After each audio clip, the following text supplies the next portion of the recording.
जी नमस्कार। Very happy learning. Good morning. चलिए, बहुत बेहतरीन chapter financial statements of NPO. But ये अब हमारे लिए इजी होने वाला है। ऑल दो it's a new chapter. 11th में नहीं था, 12th में नहीं था। ठीक है, 12th की एनसीईआरटी में है। राइट, सिलेबस में से निकाल दिया उसको। Okay, I don't know ICSE में था कि नहीं था। आप लोग पढ़ के बैठे आईसीएसई वाले? नहीं था, कैंसिल। और गुजरात बोर्ड 11th में था, कैसे ओमिट हो गया? ठीक है, चलिए, we will do this chapter. अब ये इजी होने वाला है। रीजन, इसमें बनाना है हमको फाइनल अकाउंट्स। क्या बनाना है? इसलिए चैप्टर का नाम क्या है? राइट, फाइनल अकाउंट्स हम बनाना सोल प्रोप्राइटर में सीखे, मैन्युफैक्चरिंग सीखे, इनकम्प्लीट रिकॉर्ड में भी सीखे, अब फिर से सीख रहे हैं। तो यार कुछ चीज़ें तो बहुत नॉर्मल हो गई। जैसे सैलरी में आउटस्टैंडिंग सैलरी क्या होती है? पीएनएल की डेबिट साइड। पीएनएल की डेबिट साइड सैलरी अकाउंट में आउटस्टैंडिंग सैलरी प्लस होती है। यस और नो? बैलेंस शीट में कहाँ आती है? ये तो नेचुरल हो गया ना, अभी अपने को आ ही गया। यस और नो? तो इसमें जब ऐसे एडजस्टमेंट आएंगे तो हमारे लिए क्या हो जाएंगे? Simple. Is that okay? Opening balance sheet हम कब बनाना सीखे थे? Accounting from incomplete record. क्यों बनाते थे? कैपिटल ढूंढने के लिए। कैपिटल का ओपनिंग बैलेंस हमें दिया नहीं होता था, उसे फाइंड आउट करने के लिए बनाते थे। यस और नो? इसमें भी यही है। इसमें भी दो बैलेंस शीट बनती है, क्लोजिंग और ओपनिंग। क्या ढूंढने के लिए बनती है? Same, capital. उसका नाम कैपिटल फंड होगा। क्या नाम होगा? समाज सेवी संस्थाओं में कैपिटल तो होता है, पर उसका नाम होता है capital fund, also called corpus fund. Also called corpus fund, also called permanent fund, also called permanent fund, corpus fund. Simple शब्दों में कैपिटल फंड। कौन सा फंड? तो ओपनिंग बैलेंस शीट जब बनाएंगे, एसेट माइनस लाइबिलिटी क्या हो जाएगा? एसेट माइनस लाइबिलिटी क्या हो जाएगा? कैपिटल फंड हो जाएगा। आया बात समझ में? यस और नो? क्लियर? सो मैं ये कहना चाह रहा हूँ कि ये चैप्टर जब हम अब कर रहे हैं तो ये हमारे लिए इजी होने वाला है। बिकॉज इसके पहले हम chapter 7 financial statements of trading concern, financial statements of manufacturing entities कर चुके हैं। हम अकाउंटिंग फ्रॉम इनकम्प्लीट रिकॉर्ड्स भी कर चुके हैं। तो अब ये हमारे लिए इजी हो जाने वाला है। Is that okay? Second reason, अभी हमारा पढ़ने का बड़ा फोकस भी है, पढ़ना भी चाहते हैं। अब हम लोग खुद ही थोड़ा इधर उधर ध्यान नहीं है, पढ़ते हैं और होमवर्क करके आते हैं। तो पढ़ना चाहते हैं तो फिर वो सिनर्जी बन जाती है ना। मैं भी पढ़ा रहा हूँ, पढ़ाना चाहता हूँ, आप भी पढ़ना चाहते हो, तो एक और एक 11 होता है, आउटपुट ज़्यादा आता है। Is that okay? राइट। सो ये चैप्टर हमारे लिए बहुत इजी रहने वाला है। जिनको भी इनकम्प्लीट रिकॉर्ड में प्रॉब्लम है उनके लिए ये बहुत महत्वपूर्ण भी है, क्योंकि चैप्टर 7, 8, 9 की कलेक्टिव इंपॉर्टेंस है 30%।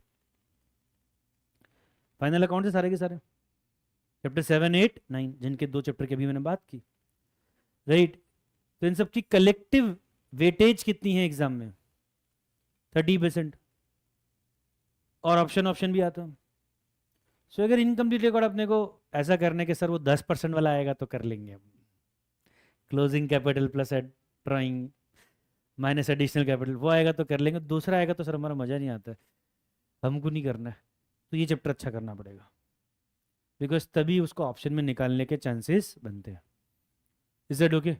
हैविंग सेड दैट, ये जितना अच्छे से करेंगे, अगेन हम एक्रूवल प्रिंसिपल को ही फॉलो करके फाइनल अकाउंट्स बना रहे हैं, तो वो भी अच्छा हो ही जाएगा, वो चैप्टर भी अच्छा हो जाएगा। तो फॉर मेनी रीजंस ये चैप्टर इंपॉर्टेंट बन जाता है आपके लिए। Is that okay? तो पहले मैंने क्या बताया, ये चैप्टर हमारे लिए क्या होगा? रिलेटिवली लोगों के लिए जैसा होता है उसके मुकाबले हमारे लिए इजी होगा, रीजन समझा। सेकंड, ये हमारे लिए क्या है? इंपॉर्टेंट है। Is it okay? अगर हम कुछ ऑप्शन में निकालना चाहते हैं तो भी इंपॉर्टेंट है। अगर हम उस चैप्टर को स्टडी किए बिना उसको स्ट्रॉन्ग करना चाहते हैं तो भी इंपॉर्टेंट है, बिकॉज यहाँ जो प्रिंसिपल्स लगते हैं वहां पे भी वही लगते हैं। यहाँ जो ओपनिंग बैलेंस शीट बनती है वहाँ पे भी ओपनिंग बैलेंस शीट बनती है। Is that okay?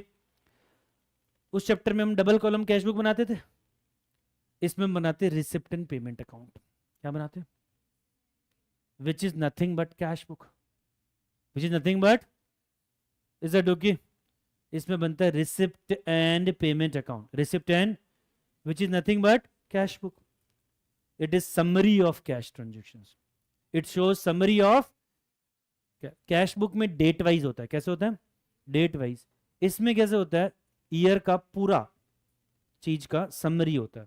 For example बिजली का बिल, एक club, NPO is a club example, a club is an example of NPO, a club is an example of NPO।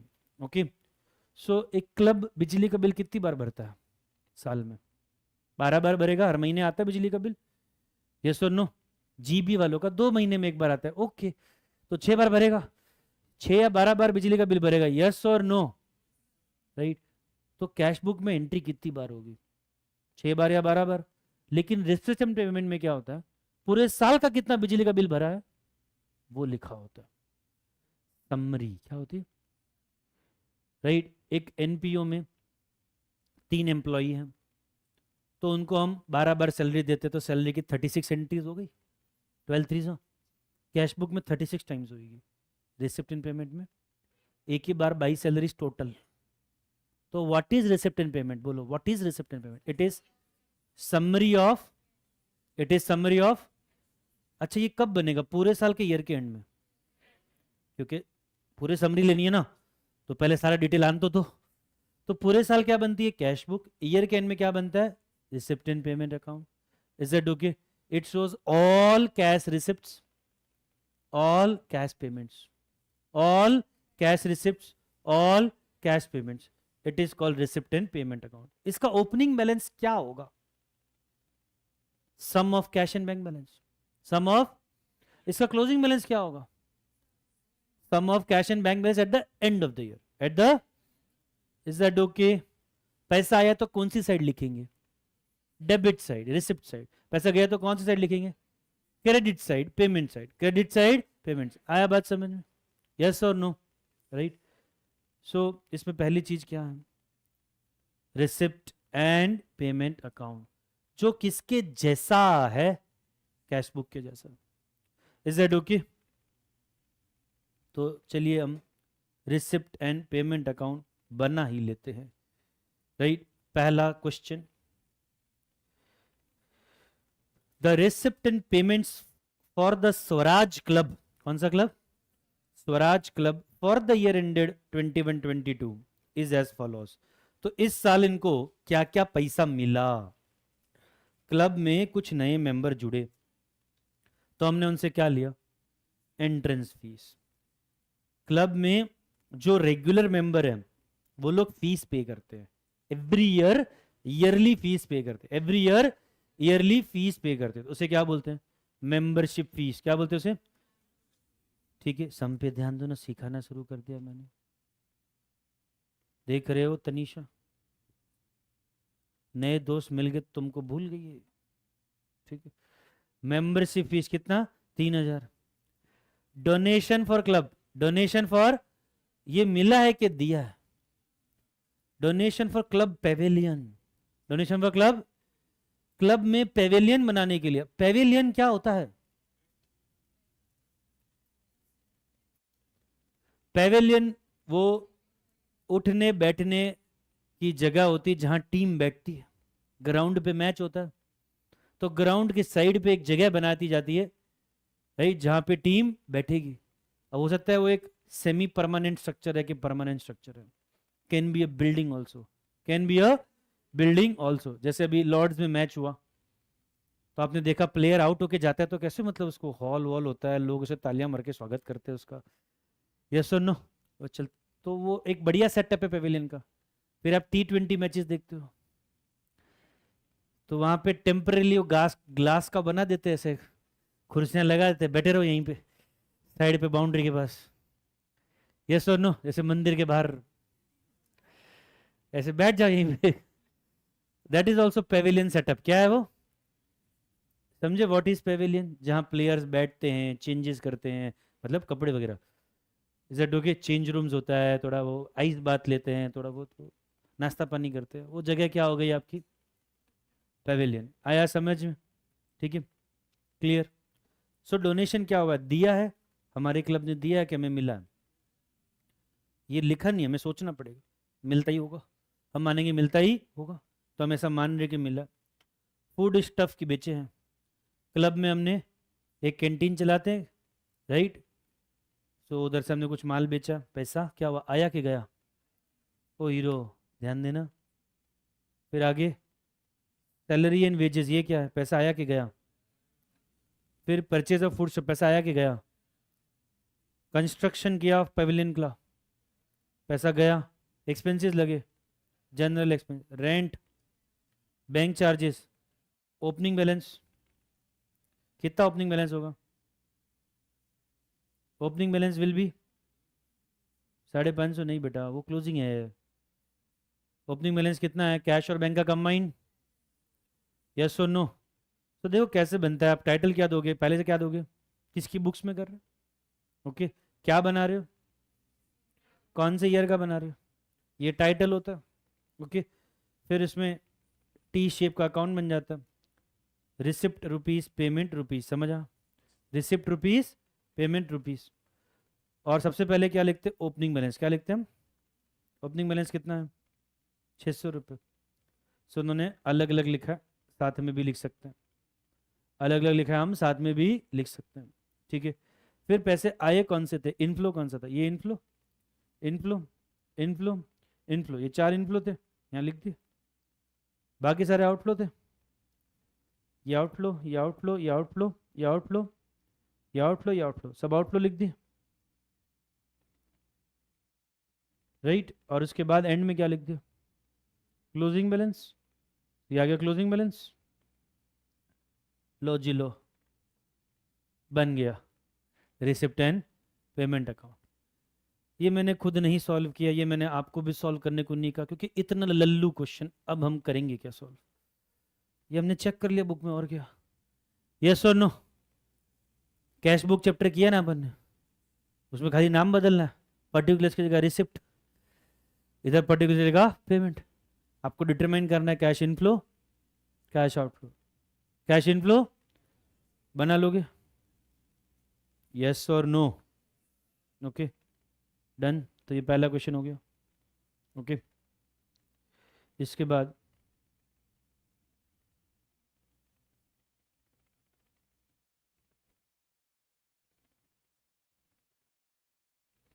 Practical problem में ऐसा same question है क्या?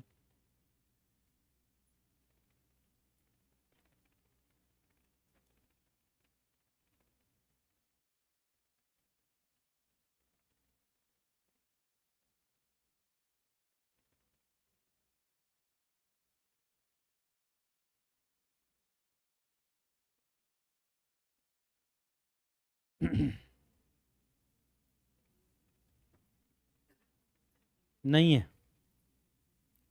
Recently में तो कोई चांस ही नहीं होने का। एडिशनल में है क्या?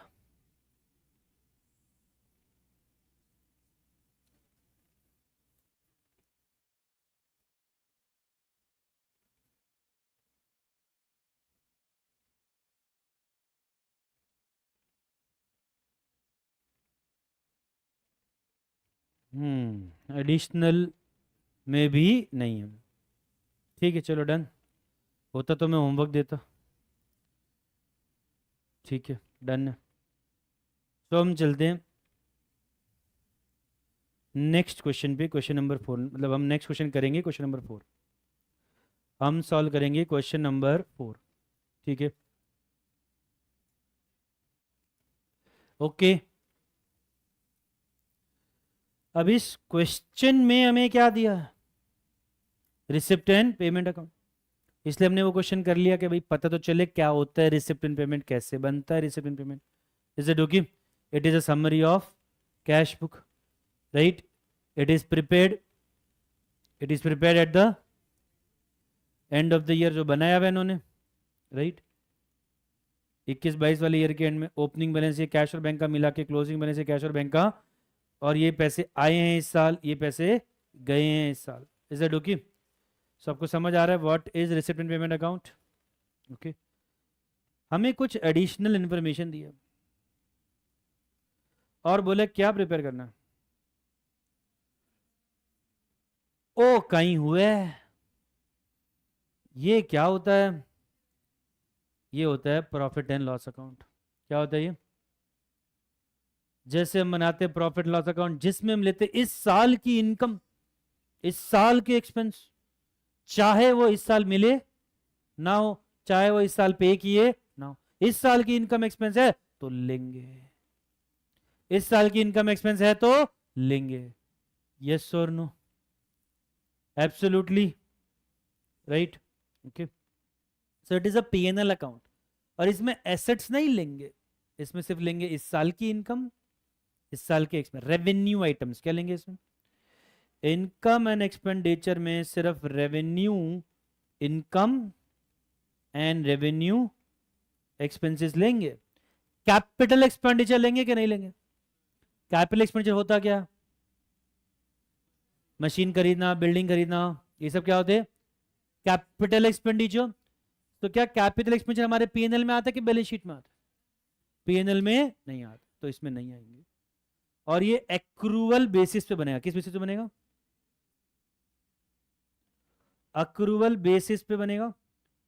और इसमें नॉन कैश एक्सपेंसेस भी आएंगे, जैसे डेप्रीशिएशन।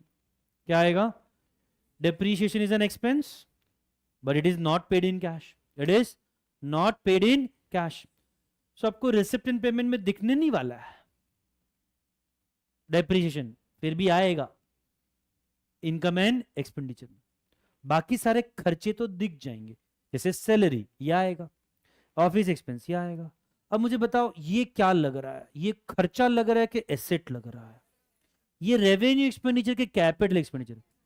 ये नहीं आएगा भाई। अगर हमें क्वेश्चन में इसकी डेप्रीशिएशन की रेट दी होगी तो इसका डेप्रीशिएशन आएगा। Is it okay? यस और नो? बाकी सब क्या एक्सपेंस है? रेवेन्यू एक्सपेंस है, ये आएंगे। आया बात समझ में? तो हमें क्या करना है? पीएनएल बनाना है। क्या करना है हमें? पीएनएल बनाना है from the given receipt and payment account, from the given receipt and payment account. Is it okay? PNL यानी इनकम एंड एक्सपेंडिचर। पीएनएल बनाते वक्त हम नॉन कैश एक्सपेंसेस लेंगे कि नहीं लेंगे? हम रेवेन्यू इनकम और रेवेन्यू एक्सपेंस ही लेने वाले, और हम इसको किस बेसिस पे बनाने वाले हैं? अक्रूवल बेसिस पे। और हम कैपिटल एक्सपेंडिचर वगैरह नहीं लेंगे। Everybody clear? सो अभी तक आपको क्या पता चला? एनपीओ के अंदर कैश बुक जैसा कौन है? पीएनएल जैसा कौन है? Is that okay? ग्रेट। सो हमें ये बनाना है। डन?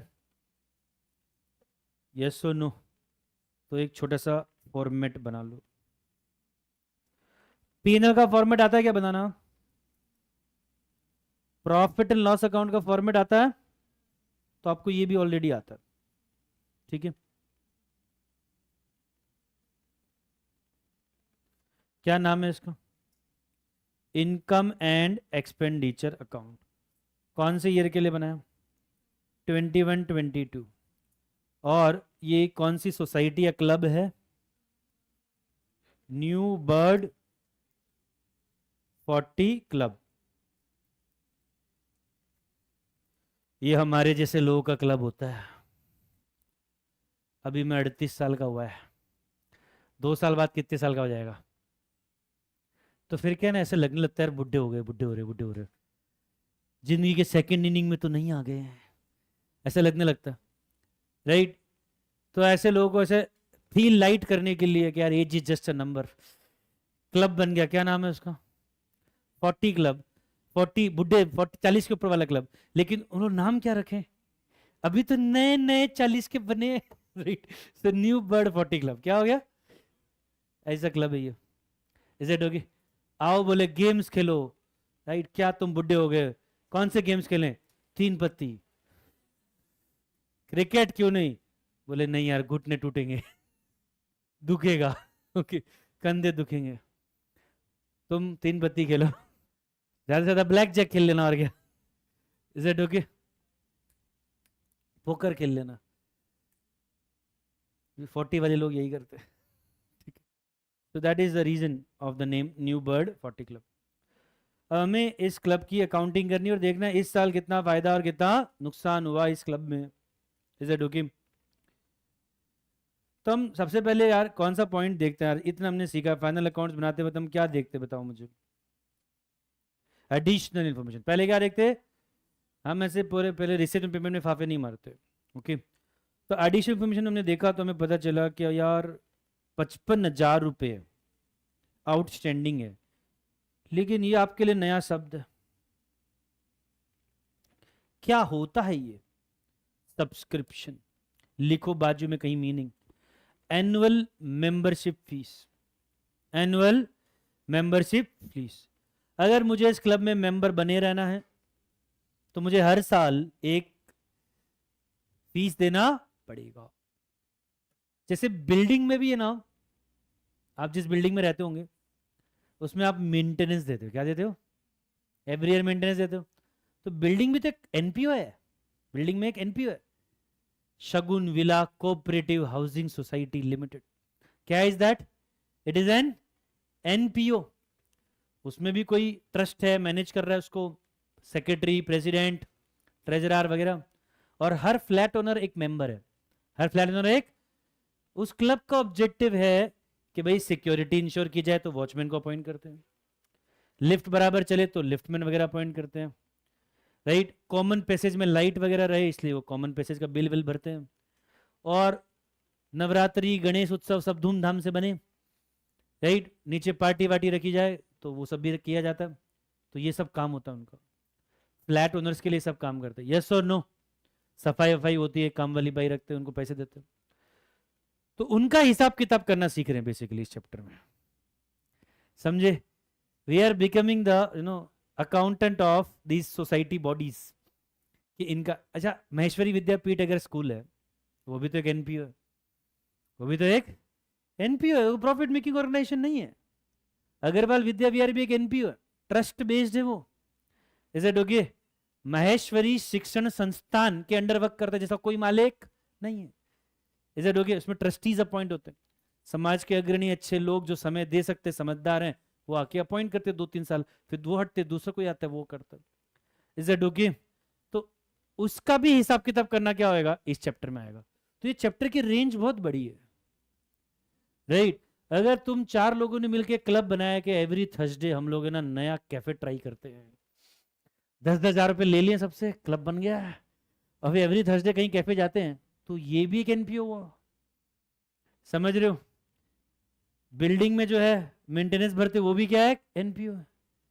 स्कूल क्या है? एनपीओ है। किरण हॉस्पिटल क्या है? एनपीओ है। चैरिटेबल स्कूल्स होती है, चैरिटेबल कॉलेजेस होते हैं, चैरिटेबल हॉस्पिटल्स होते हैं। अब आपको जो मैं बताऊंगा पता नहीं आप मानेंगे नहीं मानेंगे, बट सच है वो, अवध यूटोपिया क्लब भी एक एनपीओ है। So the range is huge, the range is huge of this chapter. आ रहा है बात समझ में कि नहीं? Everybody clear? तो जब इस चैप्टर को समझना है, सम सॉल्व करने हैं, तो आपको ऐसे दिमाग में आते रहने चाहिए कुछ ना कुछ, तो आपको समझ में आएगा ये क्या चीज है। ओके, तो फिलहाल क्या दिमाग में लाओ? शगुन विला कोऑपरेटिव हाउसिंग सोसाइटी दिमाग में लाइए। तो जो हर फ्लैट ओनर एवरी ईयर देता है मेंटेनेंस, उसे क्या बोलते हैं? सब्सक्रिप्शन। मीनिंग क्या लिखा? Annual membership fees is called subscription. बाजू में लिखिए, it is a revenue receipt, it is a revenue receipt and it is written on the debit side of receipt and payment account, credit side of income and expenditure account. It is a revenue receipt and ये किधर लिखते हैं? तो आप देखो ना आपके सामने सवाल में किस तरफ है वो, सवाल में रिसिप्ट एंड पेमेंट है, कौन सी साइड पे वो? डेबिट साइड पे। तो आप क्या लिख रहे हो? रूल नोट्स क्या लिख रहे हो कि debit side of receipt and payment account. And जो जवाब बनाएंगे इनकम एंड एक्सपेंडिचर में कहां आएगा? Income side. कहां आएगा? Income side. अमाउंट के 2 कॉलम होते हैं ना, इनर कॉलम कैलकुलेशन शो करने के लिए हम करते नहीं, ऐसे फाइनल अकाउंट्स में करते, इनर कॉलम आउटर कॉलम बनाते, आप नहीं बनाते तो अलग बात। Is that okay? यस और नो? सो इधर क्या आएगा? Subscription, subscription. ओके, सबसे पहले हम लिख देंगे इनर कॉलम में ये पूरा कितना मिला अपने को, इस साल हमें कितना सब्सक्रिप्शन हमारे फ्लैट ओनर से मिला है, बताओ सचिव जी, सचिव जी बताइए कितना मिला है? 4,20,000। तो उसको इनर कॉलम में लिखते हैं हम, क्योंकि सारा का सारा इस बार का इनकम नहीं है, सारा का सारा इस बार का इनकम नहीं है। यस और नो? राइट। ये जो विनोद था, विनोद, उसने पिछले साल का बकाया इस बार पे किया। यस और नो? ये विनोद ने हमें बहुत तड़पाया, ये पूर्वी फुलेरा में रहता है। यस और नो? राइट। इसने हमें लास्ट ईयर दिया ही नहीं था, हम बहुत बार गए, इस बार दिया, तो वो इस बार की इनकम है कि नहीं है? पिछले बार का इस बार मिले तो वो इनकम तो पिछली बार की थी, सर्विस तो हमने पिछली बार दी थी, इस बार की इनकम नहीं है, इस बार की इनकम। तो जब हमें इस बार की इनकम निकालनी है तो उसे माइनस करना चाहिए। क्या करना चाहिए? तो हम यहाँ पे क्या माइनस करेंगे? Outstanding subscription. अब सब्सक्रिप्शन क्या, आउटस्टैंडिंग लिखते हैं, आउटस्टैंडिंग ऑफ प्रीवियस ईयर। क्या लिखते हैं? Outstanding of previous year received in current year, outstanding of previous year received in current year. ये विनोद ने पिछले साल का इस बार कितना चुकाया? ये इस बार की इनकम नहीं है, ये इस बार की इनकम नहीं। 65 है क्या? ओके, तुम वो विनोद के दोस्त, हमें क्या पता भाई। ओके, देन नीचे क्या दिया? नीचे क्या दिया?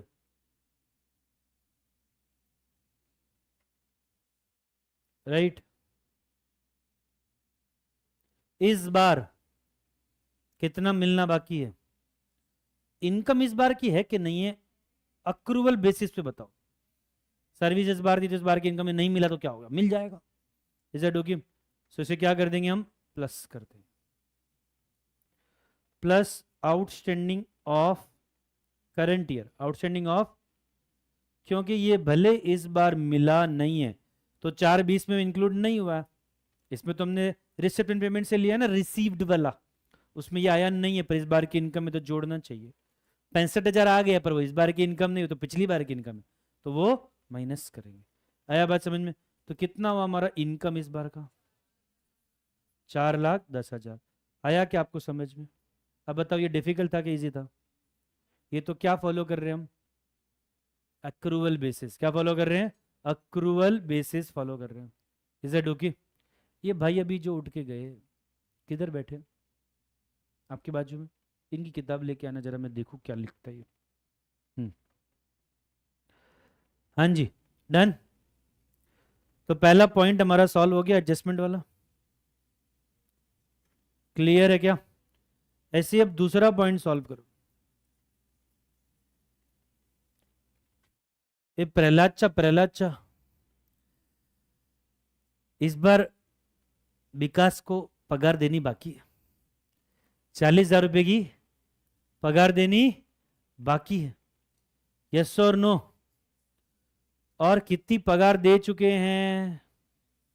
इतनी दे चुके, फिर भी बाकी है। बताओ याशी का कितना खर्चा करते हैं लोग? What is expense? Salaries and wages, salaries and wages. भाई इसने चैप्टर का नाम लिखा है, 2 कॉलम बनाए, अमाउंट लिखा है, बस। मैंने अभी बताया एनुअल सब्सक्रिप्शन फीस लिखना, नहीं लिखा। रिसिप्ट पेमेंट क्या होता है वो बताया। अभी मैंने ये प्रिंसिपल्स बताए, ये सब लिखने होते हैं, ये कुछ लिख ही नहीं रहा है। बेटा क्या हो गया? लिख नहीं पा रहे हो तुम? ये गया तो ऐसे ना, मुझे लगा इसने समी सॉल्व कर दिया। ये क्या सर धीरे धीरे कर रहे, मेरा हो गया, मैं जा रहा है। इसने किया कुछ भी नहीं है भाई। नाम क्या दे रहा? अनिल। तेरा एग्जाम क्या अगली बार के सितंबर में है? तू सितंबर 26 के अंदर एग्जाम देने वाला है। लिख भाई, पढ़, आगे बैठ, आगे आगे बैठ, बैग बोरिया बिस्तर सब लेके इधर आ, पढ़। ओके। तो सैलरी भाई बताओ, यशी का कितना ऑलरेडी पेड है? फिर भी विकास को कितनी देनी बाकी है? 40,000। तो याशी का बताओ खर्चा कितना है इनका? तो हमें तो एक्सपेंस लिखना होता है ना एक्रूल बेसिस पे। पे नहीं हुआ तो क्या हो, खर्चा पूरा लिखेंगे इस साल का जो खर्चा, राइट? ओके। फिर उसके बाद ये हो गया सेकेंड पॉइंट, डन। फिर उसके बाद थर्ड पॉइंट, ये हुई ना बात, स्पोर्ट्स इक्विपमेंट को 25% डेप्रीशिएशन लगाएंगे। तो स्पोर्ट्स इक्विपमेंट का खर्चा इस बार का पूरा नहीं, इसका डेप्रीशिएशन इस बार का खर्चा है। इसे डुकी, तो इसका 25% डेप्रीशिएशन ढूंढो तो 85,500 on sports equipment, depreciation on, yes और नो? इनकम एंड एक्सपेंडिचर में नॉन कैश एक्सपेंस आते हैं, अक्रूल बेसिस पे बनता है, कैपिटल एक्सपेंडिचर नहीं आते, सिर्फ क्या आते हैं, revenue expenditure and revenue income, right? फिर ये क्या बोल रहा है भाई, ये क्या बोल रहा है, इसको समझना पड़ेगा। ये कुछ नया है आप लोगों के लिए, ये इसी चैप्टर में सीखने को मिलता है, इसके पहले किसी चैप्टर में सीखने को नहीं मिला। ये क्या है? Entrance fees. क्या है ये? देखो, जब कोई क्लब में आपको ज्वाइन होना है और वो क्लब में जगह नहीं है ज़्यादा, तो डिमांड ज़्यादा है, सप्लाई कम है, आपको ग्रुप उस क्लब में ज्वाइन होना है, तो देखते भैया आपको हम हमारे क्लब में ज्वाइन करें कि नहीं करें। और अगर कर रहे हैं तो आपको क्या देना पड़ेगा? एक एंट्रेंस फीस। क्या देना पड़ेगा? ये तो एडमिशन पे लगेगी, उसके बाद हर साल जो देना है वो अलग। कई बार स्कूल्स में नहीं होता ऐसा, राइट? एडमिशन लेते ही एक एडमिशन फीस लेते हैं, फिर एवरी ईयर स्कूल फीस लेते हैं, वैसा ही है ये। Is it okay? अब ये पैसों का स्कूल क्या करती है? एडमिशन ले रही है, इसलिए आपको बदले में यूनिफॉर्म दे रही है, बैग दे रही है, टिफिन बॉक्स वगैरह दे रही है। तो अगर जो पैसा आया वो खर्च हो गया, जो आया वो खर्च हो गया, तो जो आया वो रेवेन्यू इनकम, और जो खर्च हुआ वो रेवेन्यू एक्सपेंस। इस साल की इनकम इस साल का खर्चा। या फिर स्कूल आपसे जो एडमिशन फीस लेती है वो इसलिए लेती है कि आज से 10-15 साल बाद स्कूल की बिल्डिंग टूटेगी, खराब होगी, तो उसको ठीक कराना पड़ेगा, नई बनानी पड़ेगी। Are you getting? या फिर लेबोरेटरी बनानी पड़ेगी, कुछ नया लाइब्रेरी बनाना पड़ेगा, तो ऐसे कैपिटल एक्सपेंडिचर में यूज करेगी पैसे स्कूल की तरक्की के लिए, राइट? ये भी तो हो सकता है। सो एंट्रेंस फीस किधर यूज हो सकता है? डे टू डे खर्चों में, या फिर लॉन्ग टर्म खर्चों में, या फिर यस और नो? अगर वो डे टू डे खर्चों में यूज होते हैं तो इस साल की इनकम, और अगर वो लॉन्ग टर्म खर्चों में यूज होते हैं तो आपकी परमानेंट इनकम कैपिटल फंड में ऐड। किस में ऐड? यस और नो? तो हम एंट्रेंस फीस को क्या माने? हम दोनों मान सकते हैं, हम मान सकते हैं रेवेन्यू इनकम, हम मान सकते हैं कैपिटल इनकम। क्वेश्चन क्या बता रहा है? 50% आप कैपिटल फंड में ले लो, 50% रेवेन्यू इनकम ले लो। आया बात समझ में कि नहीं? तो जैसा इन्होंने बताया वैसा कर देंगे। तो हम इस साल की इनकम कितनी लेंगे? इस साल की इनकम कितनी लेंगे? एंट्रेंस फीस 85I माइनस कर दो जो कैपिटलाइज होगी 50%, रिमेनिंग इस साल की इनकम है, रिमेनिंग तो इस साल की इनकम हमने इस साल के इनकम एंड एक्सपेंडिचर में ले लिए, और जो बाकी बच गई वो बैलेंस शीट में कैपिटल फंड में जोड़ देंगे। कहां जोड़ देंगे? बैलेंस शीट में परमानेंट फंड में जोड़ देंगे। बैलेंस शीट में परमानेंट फंड में जोड़ देंगे, राइट। जैसे मैं एक वापस एग्जांपल देता हूं समझाने के लिए, और है ना, ये जजमेंट वाले रिएक्शंस बंद करो, समझने पे फोकस करो। जजमेंट, जजी बन रहे हो आप लोग, जज मत करो।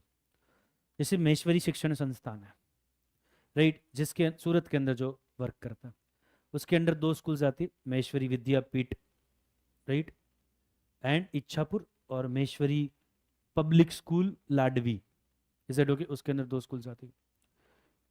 तो ये कब स्टार्ट हुआ, कैसे स्टार्ट हुआ? तो भाई नोखा गांव के एक राठी जी हैं, ओके, एस से नाम है उनका, नाम भूल जा रहा हूँ मैं। हाँ जी, अरे वो तो उनकी मदर का नाम है, ठीक है। सो राठी जी हैं, मैं उनका नाम भूल गया। सो उन्होंने अपनी मदर के नाम पे उन्होंने जमीन के लिए पैसे दिए, right. So there were few enthusiastic people who said कि यार महेश्वरी लोगों की स्कूल होनी चाहिए, महेश्वरी बच्चे उसमें पढ़ने चाहिए, और उनके लिए रीजनेबल फीस होनी चाहिए, एसडी जैन की तरह 1.5 लाख जैसा साल का नहीं होना चाहिए। Is that okay? वही पढ़ाई 60,000 50,000 में कराई जाए, ऐसा कुछ करो। Is that okay? तो they approach few good industry people जिनके पास पैसा होता है। सो उनमें से एस राठी जी जो हैं, राइट, उन्होंने 3 करोड़ रुपए दिया, उससे वो जमीन खरीदी गई आज से कई सालों पहले, राइट। और फिर वहाँ स्कूल कंस्ट्रक्ट, फिर उसके बाद और बहुत सारे लोगों ने, अलग अलग लोगों ने, राइट, किसी ने 10 लाख 5 लाख 2 लाख 1 लाख, सबने अपने अपने हिसाब से, एक कमरा बनाने के लिए 5 लाख, तो ऐसे करके सबने पैसे दिए। Is it okay?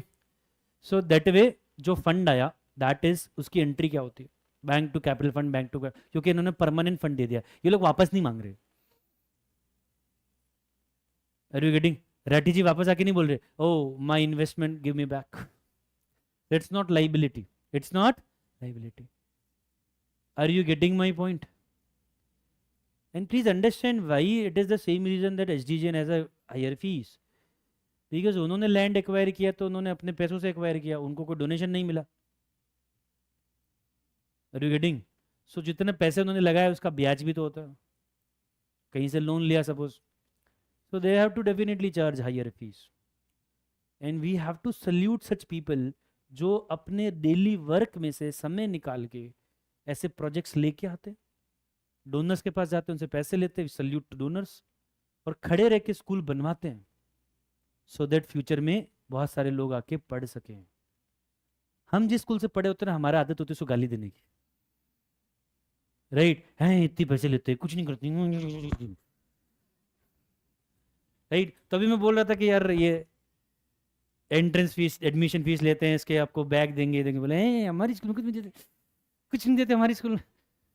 ऐसा रिएक्शन मत दीजिए, ठीक है? It is not easy. आप जब बड़े बनेंगे, आप कोई चीज़ को हैंडल करोगे तो आपको मालूम चलेगा it's not easy.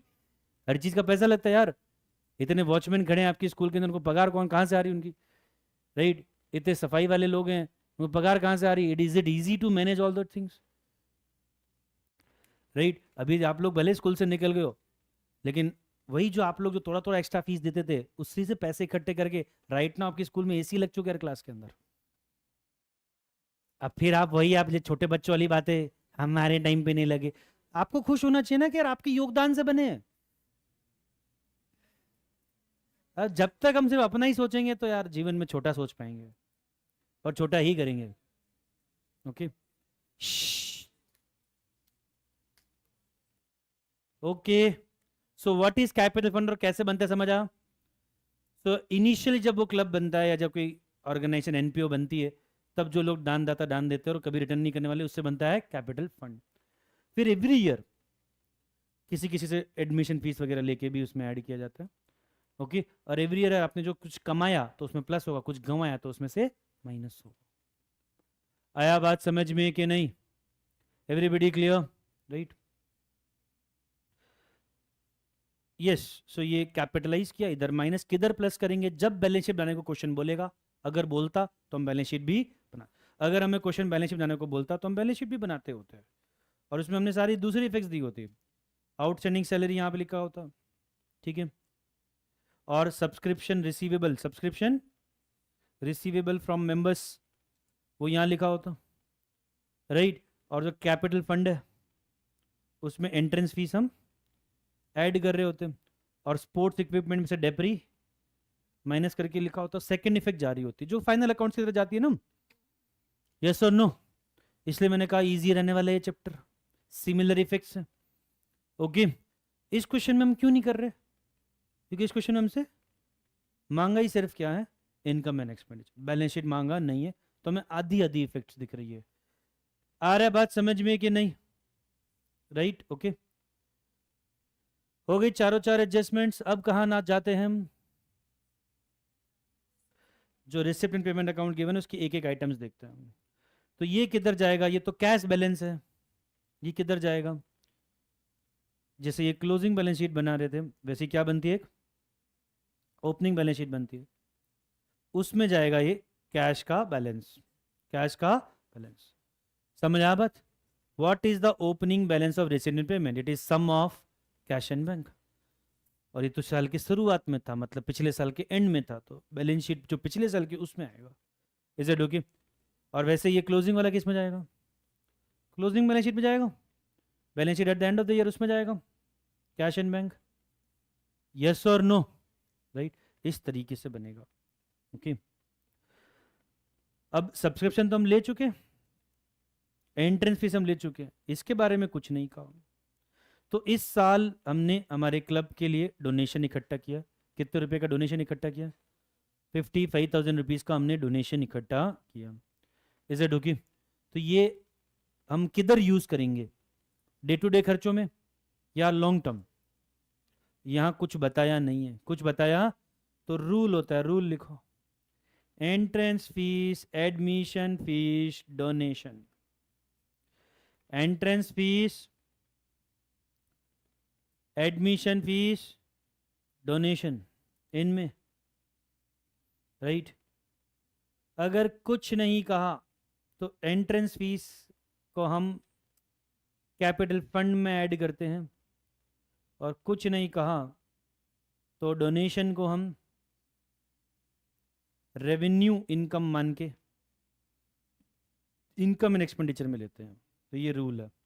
If the question is silent, जैसे इस क्वेश्चन में about admission fees the question was not silent, the question provided as the entire details कि 50% को कैपिटल मानो, 50% को रेवेन्यू मानो, तो जैसा बोला वैसा करने का। बट अगर नहीं बोला होता, ये एडजस्टमेंट नहीं दिया होता, तो सारी एडमिशन फीस को क्या करते हम, कैपिटलाइज करते। क्या करते? कैपिटल फंड में ऐड करते। कहाँ ऐड करते? कैपिटल फंड में ऐड करते। Is it okay? क्योंकि हम अक्सर जब बच्चों से एडमिशन फीस लेते हैं तो उनको बदले में यूनिफॉर्म वगैरह नहीं दी जाती, वो हमने इसीलिए रखे होते हैं कि भाई इसको हम फ्यूचर में बिल्डिंग पुरानी होगी तो उसको ठीक कराने में, नया बनाने में काम आएगा, कैपिटल एक्सपेंडिचर करेंगे। So entrance fees and admission fees एक ही बात होती है, सिनोनिम्स हैं। Entrance fees and admission fees are synonyms. Okay, ये अगर मिले, कुछ नहीं कहा तो कैपिटलाइज करना, डोनेशन मिला कुछ नहीं कहा तो उसे रेवेन्यू मानना है। क्या मानना है? तो इस केस में डोनेशन दिया है, कुछ नहीं कहा है, तो क्या मानेंगे? यस और नो? तो इसको किधर ले लेंगे? इनकम एंड एक्सपेंडिचर में ले लेंगे, डोनेशंस।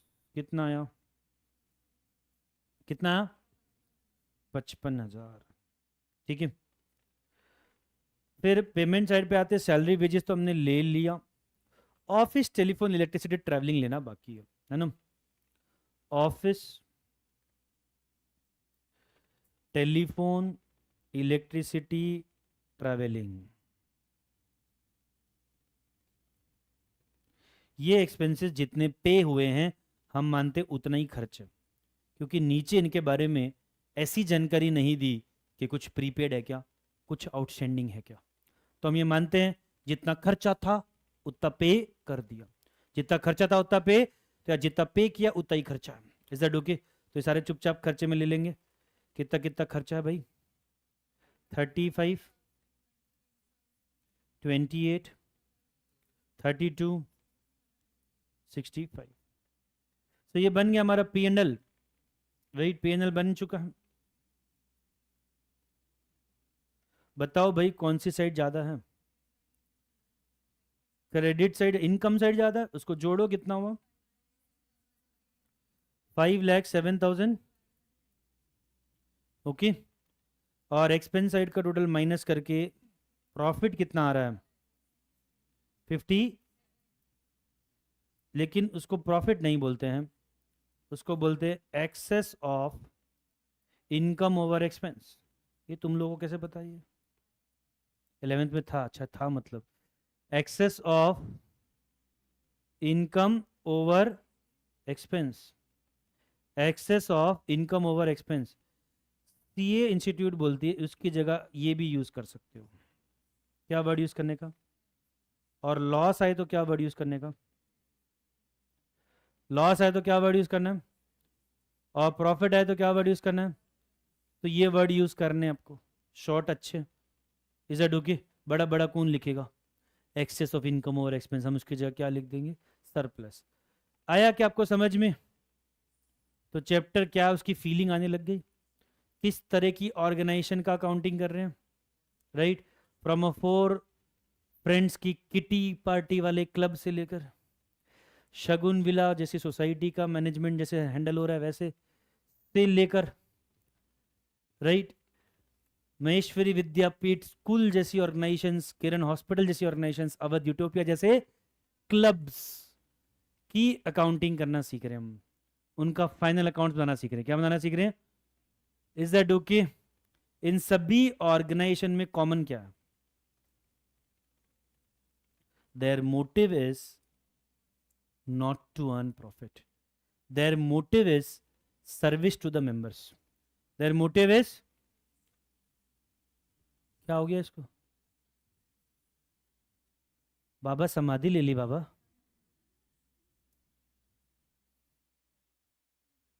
बाबा कौन से लोक में चले गए थे भी आप? अपने लिए एक ही रेल्म है, इनके लिए मल्टीवर्स है, यहां बैठे बैठे कहीं चले जाते हैं। ओके, हाँ जी।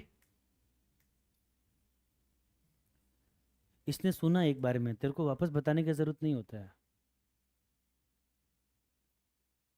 ठीक है, हाँ जी।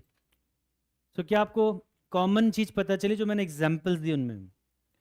अवध यूटोपिया क्यों एनपीओ है पता है? क्योंकि उसका मोटिव प्रॉफिट कमाने का नहीं है।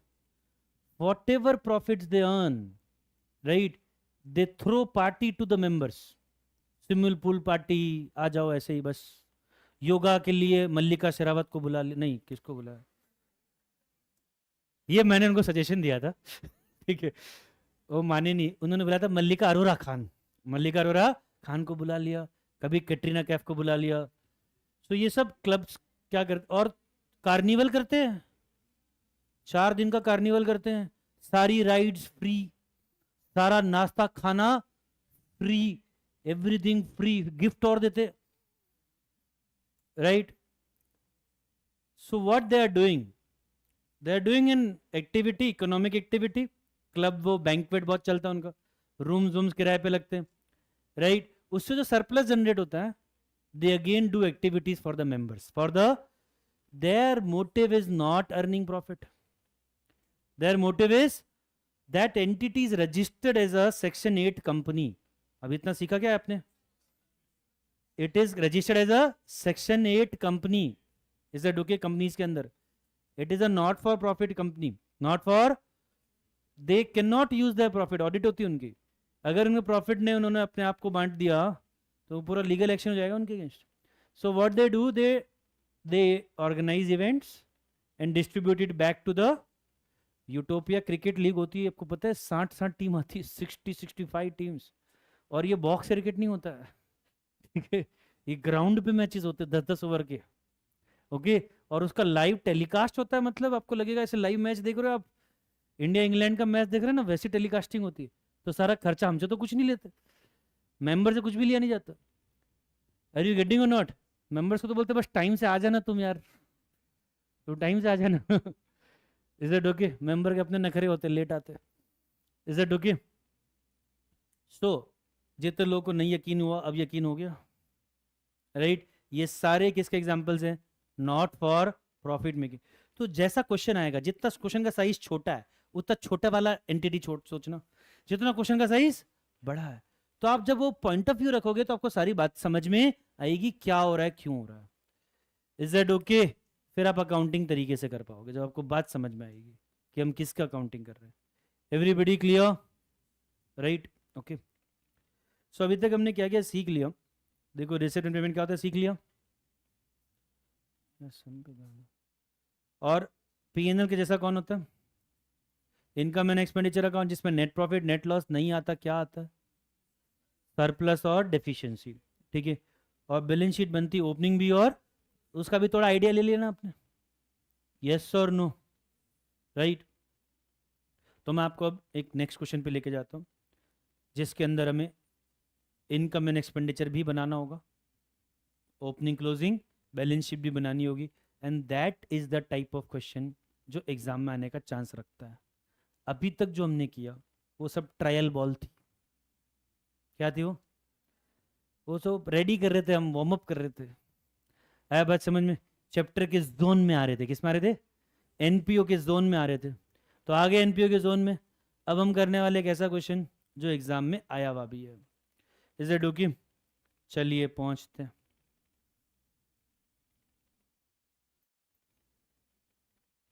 ये देखिए,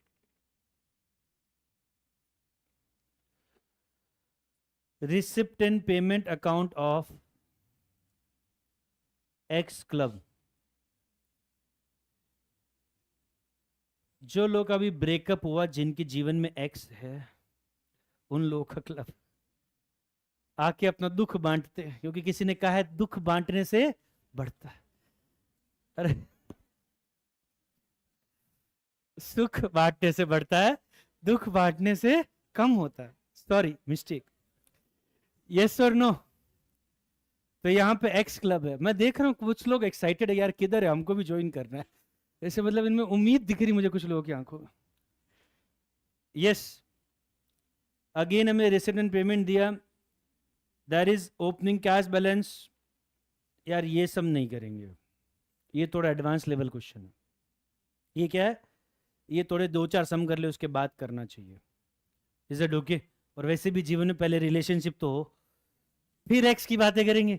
it is not right, this is not the good sum to start with. Okay, we will start with another question, not with this. ये ठीक है, ये लेंगे हम। यस, कौन सा club? Sports writers club.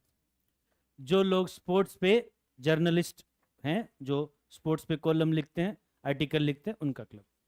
Okay, sports writer club. क्या दिया हमें?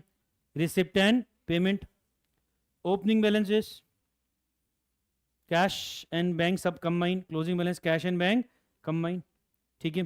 क्या क्या पैसे आए, क्या क्या पैसे, कौन सी जगह पैसे गए। और हमें क्या दिया है? सम ओपनिंग बैलेंस एंड सम। कुछ सिमिलर सिमिलर लग रहा है?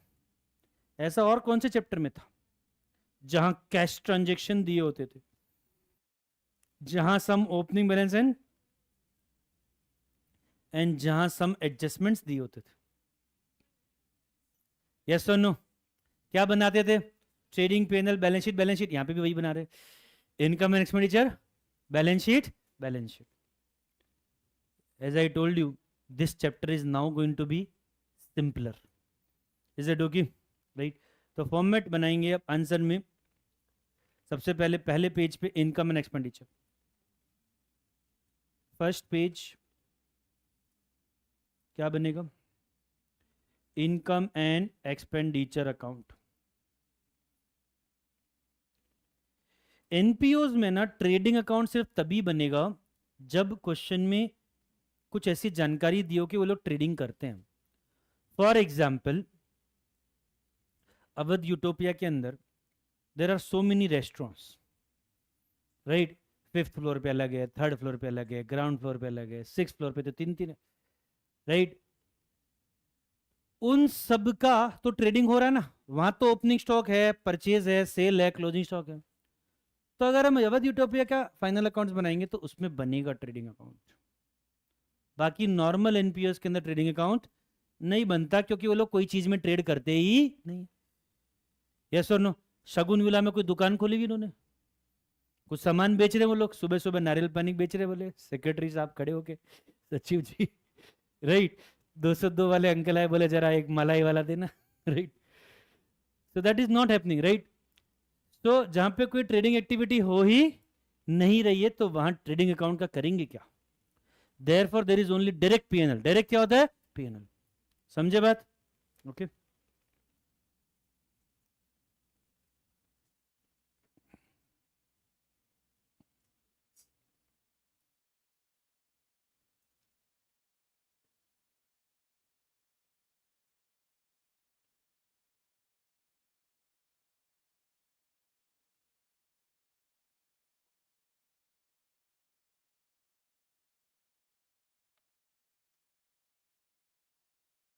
धन्यवाद।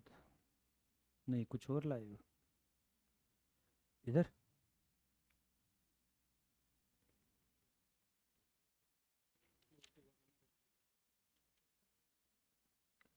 ओके।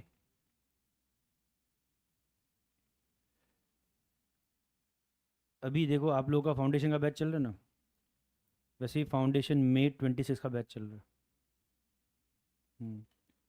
12th वाले बच्चों का, शाम को। उसमें आपकी स्कूल के बच्चे मुझे बैच खत्म होने के बाद बोलते, सर एक बात करनी है। मैंने कहा हाँ, बोलो क्या बात करनी है। मुझे लगा डाउट वाउट पूछेंगे, म्यूचुअल अकोमोडेशन टॉपिक चल रहा था। ओके। क्या पूछते? बोले सर आप गाड़ी चलाते हो? मैंने कहा हाँ, क्या हो गया? बोले सर आपकी गाड़ी की पीयूसी नहीं है। पीयूसी समझते हो आप? ठीक है, सर्टिफिकेट लेना पड़ता है। एक्सपायर हो गया सर, एक्सपायर हो गया। मेरे को मुझे नहीं मालूम, तुझे कैसे मालूम? बोले सर ये हमने नया टाइम पास सीखा है, सबकी गाड़ी की नंबर से हमने एक ऐप पता लगाया, कुछ एम परिवहन, उसमें जाके हम चेक करते हैं किसका इंश्योरेंस। सर आपका अगले महीने इंश्योरेंस भी एक्सपायर होने वाला है। मैंने कहा ये क्या चल रहा है, जाओ सालो यहाँ से। मैंने कहा चलो ठीक है यार, पुलिस वाला पकड़े इससे अच्छा इन्होंने पकड़ा, अपने करा लेते पीयूसी। और समय मिलता ही नहीं है। ये बात को हो गए 15 दिन, मैं रोज सोच रहा हूँ कब कराऊँ, कब कराऊँ, कब कराऊँ। तो अभी थैंक्स टू शिवम भैया, रवि भैया, काम हो गया। Is it okay? वो जाके पीयूसी करवा के लिया, राइट। बाकी यार मैं देख रहा हूँ आजकल यार, जैन जी यार, पोकीज लोग, क्या क्या फेवरेट टाइम पास है आपके? ये तो मैंने इमेजिन भी नहीं किया था कि पोकीज would be interested in knowing कि हमारे सर टीचर की गाड़ी के ऊपर कोई चलन कटाया गया। देखते ना इन्होंने कहां पर सिग्नल तोड़ा है। भाई क्या कर रहे हैं लोग, देखने तो वही गए। इनको मिला पीयूसी का एक्सपायर इंफॉर्मेशन। चलो अच्छा है, हम यार गाड़ी सही साइड चलाते हैं, अपने को रॉन्ग साइड का चालान नहीं है। ठीक है। कोई आप में से कोई किया क्या ऐसा? है ना, मतलब आप लोग के लिए भी नहीं है ये, जैन अल्फा है मतलब, ये अलग है, ये जैन जी भी नहीं है, ये कुछ अलग है। ये करती है क्या ऐसा? ओके। बोले मजा आ रहा है सर। हमने सारिका मैम का भी चेक किया, मैंने कहा यार मारेगी। उनके हाथ में तुम्हारे ना प्रोजेक्ट के मार्क्स से। ठीक है, ये सब मत करो तुम। प्रिंसिपल मैम मतलब, उनका भी चेक कर रहे हैं। ऐसे खाली बैठे बैठे। मैंने कहा प्रिंसिपल मैम के तो हाथ में मार्क्स है, अभी तुम्हारी वो हॉल टिकट नहीं देगी, रोक लेगी। ये सब हरकतें मत करो। यस। चलिए सम पे आते हैं। सो पहले क्या सॉल्व करते थे हम? Cash transaction, opening closing balance के एडिशनल इंफॉर्मेशन। तो हम सीधा एडिशनल इंफॉर्मेशन पे आ जाए। ठीक है, पढ़ो क्या लिखा।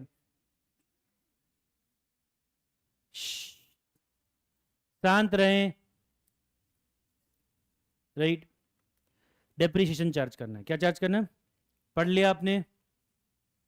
तेरे पास किताब भी तो है, उसमें देखना। द क्लोजिंग वैल्यू जो है वो कैसे निकालेंगे? डेप्रिसिएशन चार्ज करने के बाद। इन लोग ने ओपनिंग वैल्यू दी है, अरे यार हमने एक ही पेज बना, दूसरे पेज पे दो फॉर्मेट बनेंगे, दो बैलेंस शीट्स बनेगी, ठीक है। बैलेंस शीट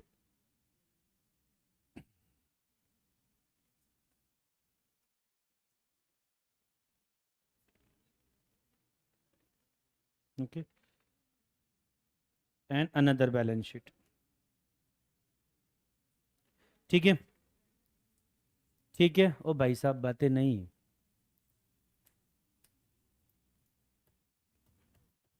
शांत। तो जब बात हो रही है फर्नीचर की, तो फर्नीचर का पहले मुझे मिलता है ओपनिंग बैलेंस, क्या मिल रहा है? तो उसको किधर लिखने का मेरा मन कर रहा है भाई? ओपनिंग बैलेंस शीट में लिखना चाहिए, वरना कैपिटल फंड नहीं मिलेगा। कैपिटल फंड ढूंढने का ऑब्जेक्टिव होता है इधर, ओके। 9,600। और अब इस साल आप चेक करो, इधर किधर चेक करने का, नया खरीदा है कि नहीं खरीदा, किधर चेक करो? रिसिप्ट इन पेमेंट में नया खरीदा है तो पेमेंट साइड दिखेगा, और बेचा है पुराना तो रिसिप्ट साइड दिखेगा। कुछ दिखा क्या? मतलब इस साल हमने फर्नीचर ना खरीदा ना बेचा, तो सीधे क्लोजिंग बैलेंस शीट में आ जाते हैं। क्लोजिंग बैलेंस शीट में फर्नीचर 9,600 माइनस डेप्रीशिएशन, कितना परसेंटेज है भाई फर्नीचर पे? 10% है। 960, कितना बाहर आ जाएगा? 8,000, ठीक है, ओके। और ये डेप्रीशिएशन किधर आएगा?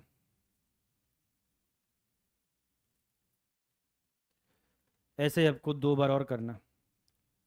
Sports equipment opening balance sheet में कितना था? 7,200। इस साल नया कितना खरीदा? ये आदत डालो, देखो है खरीदा इस बार, 1,000 का खरीदा। तो स्पोर्ट्स इक्विपमेंट का क्लोजिंग बैलेंस कितना बन गया? 8,200 बन गया ना, 7,200 में 1,000 रुपये जुड़ गए, 7,200 में 1,000 रुपये जुड़ गए। अरे बात समझ में? तो इसलिए बन गया 8,200 माइनस डेप्रीशिएशन। स्पोर्ट्स इक्विपमेंट ने कितना परसेंट डेप्रीशिएशन करना? 20%। कितना आ जाएगा? 1,640। कितना आ गया? 6,000, ठीक है। ये डेप्रीशिएशन कहाँ लिख देंगे? 1,640। फिर है हमारे पास लाइब्रेरी बुक्स, 5,000 की थी। बुक्स, बुक्स भी एसेट होता है बेटा। Books is not expense, it is asset. Books are capital expenditure.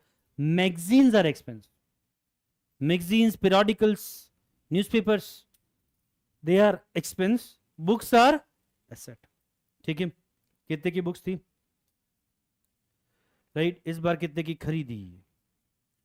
Books भी 1,000 रुपए की खरीदी आपने, राइट। सो बुक्स कितने की हो गई? 6,000। बुक्स पे कितना डेप्रीशिएशन है? बुक्स पे डेप्रीशिएशन है क्या?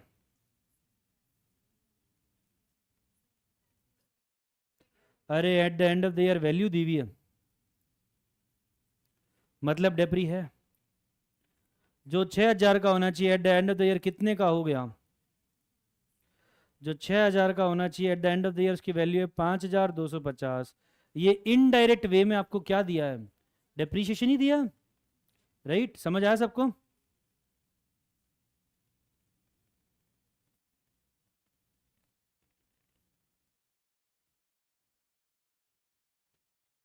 कहाँ कहाँ लिखेंगे, सब समझ आ रहा है आपको? पक्का? तो हमें ओपनिंग बैलेंस देखना है, फिर किधर देखना है? रिसिप्ट एंड पेमेंट में खरीदा बेचा है क्या, उसके हिसाब से प्लस माइनस करके फिर डेप्रिशिएशन करना है। क्लियर और नॉट? ठीक है। सो ये तीनों हो गए, ये पैराग्राफ वाला एडजस्टमेंट भी हो गया। अब किस पे आए? एडजस्टमेंट्स हो गए। अब ओपनिंग क्लोजिंग बैलेंस किस पे आते हैं? याद है सीक्वेंस क्या था? पहले एडजस्टमेंट, फिर ओपनिंग क्लोजिंग बैलेंस, और लास्ट में कैश ट्रांजेक्शन। नहीं, पहले कैश ट्रांजेक्शन था, उसमें कैश ट्रांजेक्शन था, इसमें उल्टा है, राइट। इसमें कैश ट्रांजेक्शन्स लास्ट में। ओके, तो सैलरी आउटस्टैंडिंग की इंफॉर्मेशन दी हमें, राइट? किसकी इंफॉर्मेशन दी हुई है? Salary outstanding. पिछले साल कितनी देनी बाकी थी? 710। तो वो इस साल दिया होगा कि हमने तड़पाया होगा उनको? दिया होगा ना। और इस साल कितनी देनी बाकी? 170 रुपये। और हमारा सैलरी रिसिप्ट इन पेमेंट में जो दिख रहा है वो एक्सपेंस है कि पेड ड्यूरिंग द ईयर है? क्या है वो? How do you know it is paid during the year? It is correct. How do you know? Sir receipt in payment side है, उसमें पेमेंट होता है। क्या होता है उसमें? पेमेंट होता है। तो इस साल कितना पे किया हमने? इस बार हमने कितना पे किया? जिसमें पिछली बार का भी तो पे किया होगा ना यार। पिछली बार का कितना पे किया? वो इस बार का एक्सपेंस है कि नहीं है? और इस बार का कुछ पे करना बाकी है, तो वो इस बार का एक्सपेंस है। आया बात समझ में? पिछली बार का जो इस बार पे किया इस बार का एक्सपेंस नहीं है। इस बार का जो पे करना बाकी है इस बार का एक्सपेंस है। तनुज बेटा ध्यान पढ़ाई पे।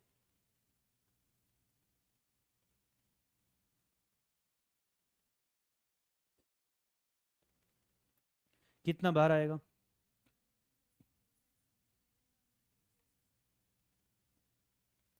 राइट। प्लस हमें बैलेंस शीट में भी लिखना होगा पिछले बार की आउटस्टैंडिंग सैलरी, इस बार का आउटस्टैंडिंग सैलरी।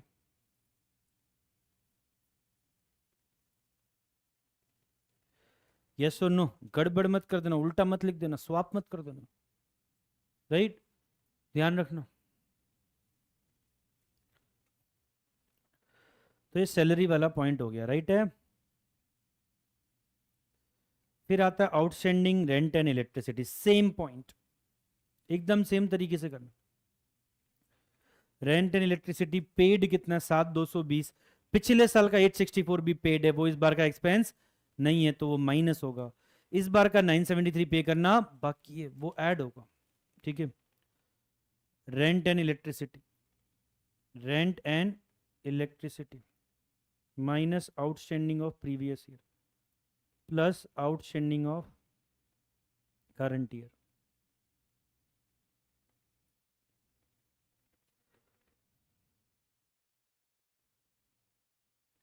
$7,329।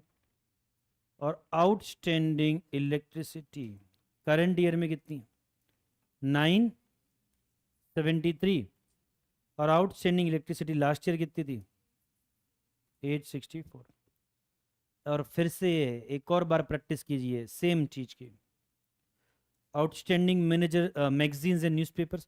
और मैंने बताया था लाइब्रेरी बुक्स एसेट होता है, मैगजीन्स, पेरियोडिकल्स, न्यूज़पेपर्स, ये सब रेवेन्यू एक्सपेंस होता है। ठीक है। सो इन लोगों का बिल हमने इस बार कितना चुकाया? 2,172, जिसमें पिछली साल का चुकाना बाकी था, वो इस बार का एक्सपेंस नहीं है। और इस बार का चुकाना बाकी है, वो इस बार का एक्सपेंस है। सो 2172 में पिछली बार का 226 माइनस होगा, इस बार का 340 प्लस होगा। ठीक है। Magazines and news paper minus outstanding of previous year plus outstanding of current year कितना है? 2,286। अब लिखो liability side outstanding subscription and newspaper कितना? करंट ईयर का कितना? 340। प्रीवियस ईयर का 226। आया समझ में? फिर क्या करना? एफडी, ये तो इन्वेस्टमेंट हुआ। तो हमारे पास पिछले साल के एंड में एफडी कितने की थी? इस साल भी कितने की है? तो इस बार क्या हमने एफडी में कुछ ऐड या लेस किया है? हमने खाली उस पर ब्याज रिसीव किया। क्या रिसीव किया है? ब्याज, इंटरेस्ट। हमने न्यू एफडी में न्यू पैसा डाला नहीं है, एफडी में से पैसा निकाला भी नहीं है, एफडी तोड़ी भी नहीं है। तो एफडी पहले भी उतनी थी, आज भी उतनी ही है। F D is an asset, 20,000 का एसेट पहले भी था, 20,000 का एसेट आज भी है। Is that okay? F D is an asset, और एफ डी पे जो इंटरेस्ट रिसीव हुआ वो इस साल की इनकम है। इंटरेस्ट ऑन एफ डी 2,000 रुपये, इंटरेस्ट ऑन एफ डी 2,000 रुपये। Is that okay? सो ये टिक करते जाएंगे, जो चीजें होती जा रही हैं उनको टिक करते जाओ। अरे अरे गड़बड़ हो गई, बड़ गड़बड़ होके भी बच गए। ये क्या बोल रहे हैं? 500 रुपये हमारे पिछले साल के इंटरेस्ट के मिलने बाकी थे, इंटरेस्ट ऑन एफडी, और इस साल भी 500 ही बाकी है। तो जो पिछली बार के 500 इस बार मिले वो इस बार की इनकम नहीं है। तो हमें एक्चुअली क्या करना चाहिए था? पिछली बार का जो इस बार मिला वो माइनस, और इस बार का जो मिलना बाकी है वो प्लस। सो गड़बड़ करके भी बच गए, क्योंकि 500 ही माइनस करना था, 500 ही प्लस करना था। यस और नो? तो बेसिकली वही outstanding of previous year minus income में भी सेम रूल जो एक्सपेंस में था, outstanding of current year plus, क्योंकि ये रूल इनकम एक्सपेंस का नहीं, अक्रूवल बेसिस का है। किसका रूल है?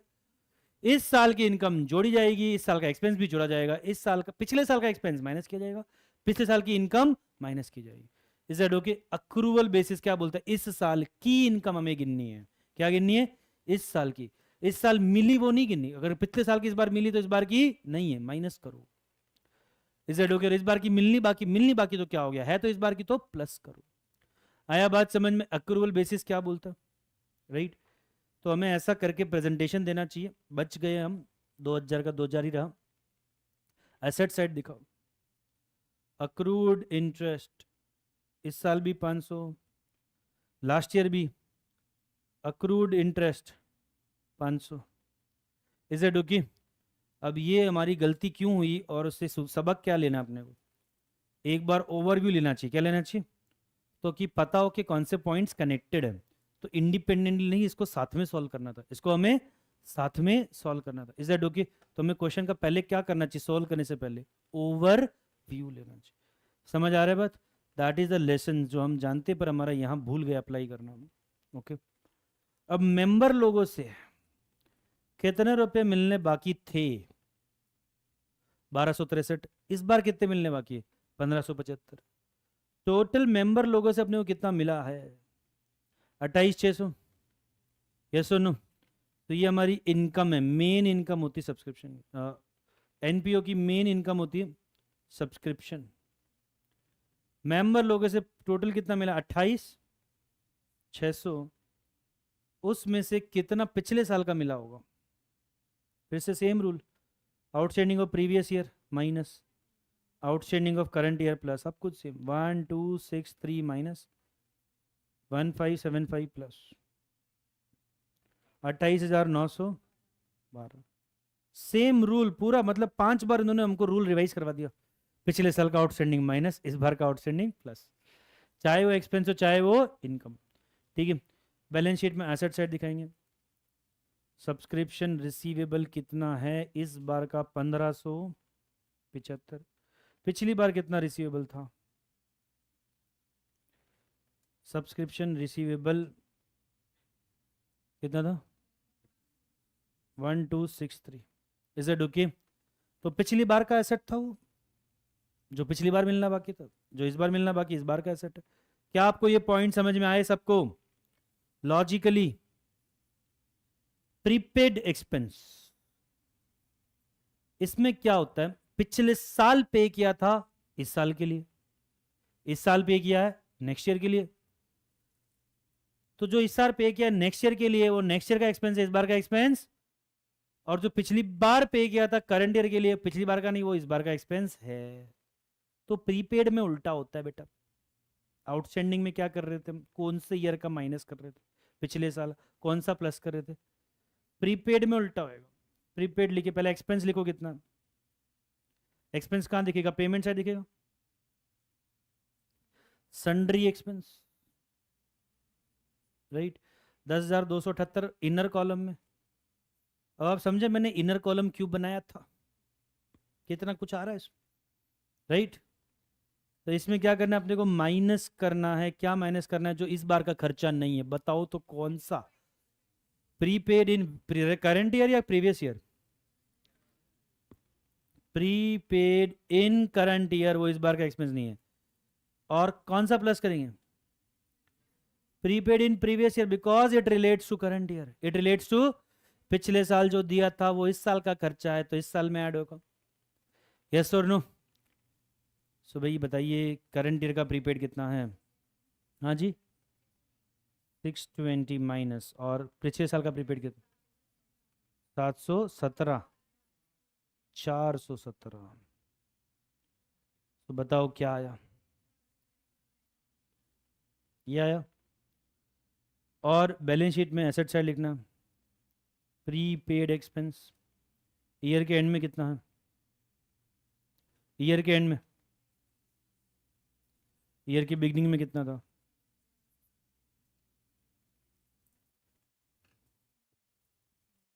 400। ओके ओके, तो आपको ये प्रीपेड का उल्टा रूल भी समझ आया कि नहीं, आउटस्टैंडिंग में करंट ईयर का प्लस प्रीवियस ईयर का इनकम हो के एक्सपेंस हो, प्रीपेड में जो पिछले साल मिला वो इस बार का है, पिछले साल जो पे किया वो इस बार का, और इस बार जो पे कर रहे हैं वो नेक्स्ट ईयर का। तो करंट ईयर के एंड का प्रीपेड माइनस पिछले साल के एंड का प्रीपेड प्लस, इसमें उल्टा चलता है। ओके, तो भाई ये सारी जानकारी हमने ले ली, राइट, सारी जानकारी ले ली, उसके इफेक्ट्स दे दिए। अब आते हैं किस पे, रिसिप्ट एंड पेमेंट पे, आखिरी cash transaction. Opening cash balance 4820 लिखा के बाकी है, cash and bank 4820, closing cash balance 2450, वो भी ले लेते, कैश एंड बैंक 2450, ठीक है। सब्सक्रिप्शन ले लिया, यस, इंटरेस्ट ऑन एफडी ले लिया, यस, क्या बाकी है उसको ले लो, मिसलेनियस इनकम। हम ये मानेंगे जितना रिसीव्ड है वही इस साल की इनकम है, जितना रिसीव्ड है वही इनकम भी है, जितना रिसीव्ड है वही इनकम है। और पेमेंट साइड पे सैलरी ले लिया, रेंट ले लिया, लाइब्रेरी बुक्स ले ली, मैगजीन ले ली, सन्ड्री भाई सब कुछ ले लिया, पेमेंट साइड पे सारा चीज़ों का इफेक्ट हमने दे दिया। बस तो फिर अब क्या करना, फाइनल अकाउंट में क्या करते बताओ, आप बताओ मुझे, आगे आप बताओ। सबसे पहले किसको क्लोज करें, ओपनिंग बैलेंस शीट, क्या मिलेगा उससे, कैपिटल फंड मिलेगा, राइट, निकालो।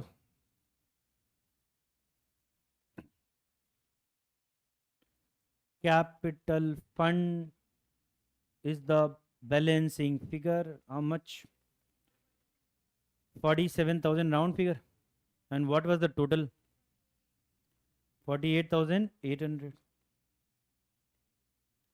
ये आपको असेट साइड का टोटल लगा के दो तीन लाइबिलिटी जो उनको माइनस करना है।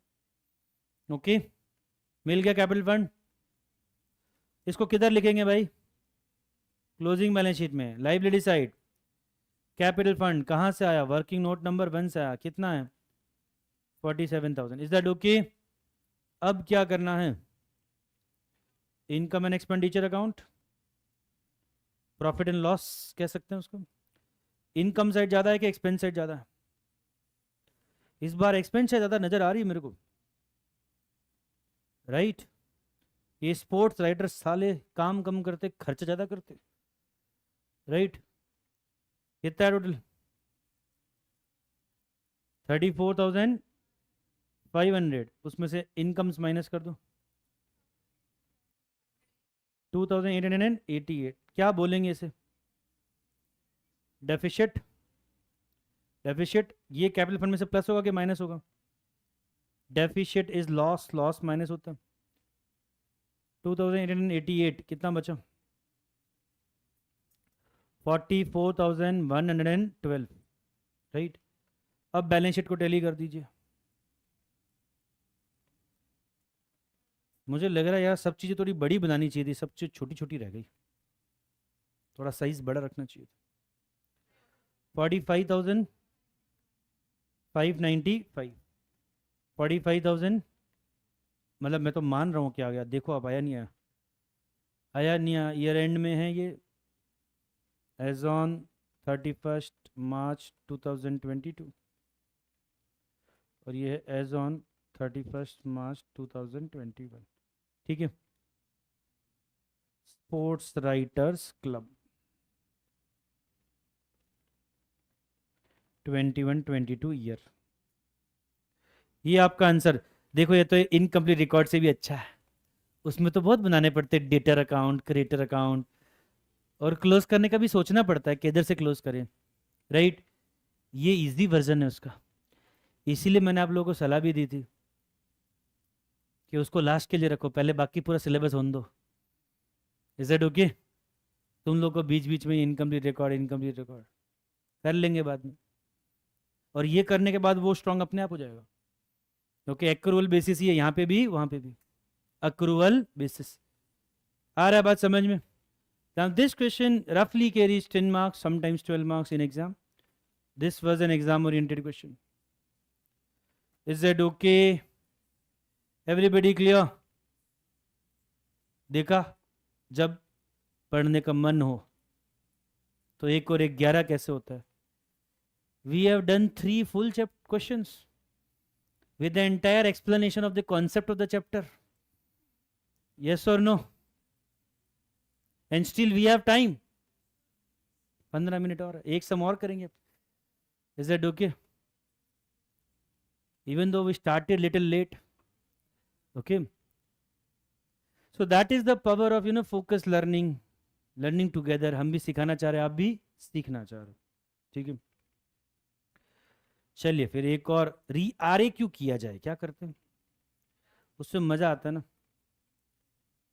रिसेंटली आस्क्ड क्वेश्चन, किधर कैटेगरी, कौन से पेज पे? 25 पेज पे। Yes, let us solve this question. Question number 2. Quickly prepare income and expenditure balance sheet and एक opening balance sheet, right? फटाफट बनाओ चलो क्विकली। पेज नंबर 1 पे बड़ा सा income and expenditure, page number 2 पे closing balance sheet, page number 3 पे opening balance sheet. इस बार हमें स्पेस का झंझट नहीं चाहिए। Okay,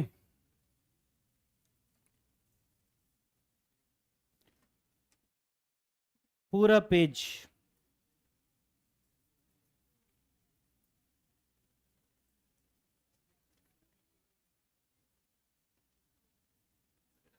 working note number 1 balance sheet opening.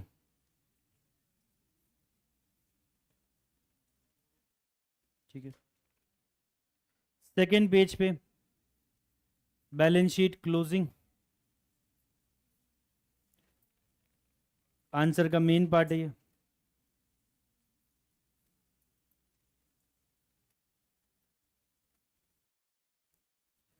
And first page पे income and expenditure account.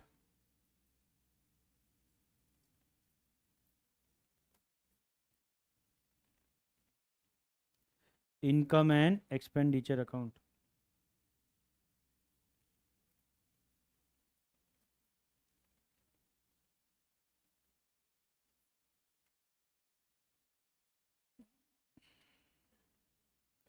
Column चाहिए अपने को, इनर कॉलम भी।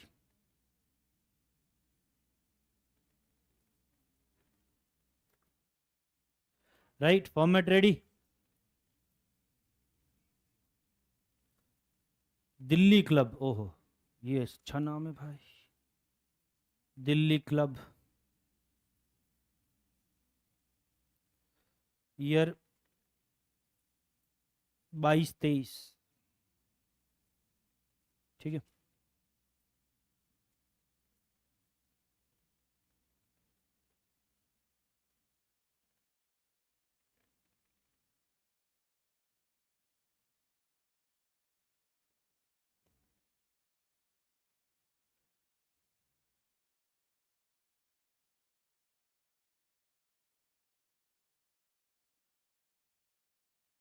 Format ready.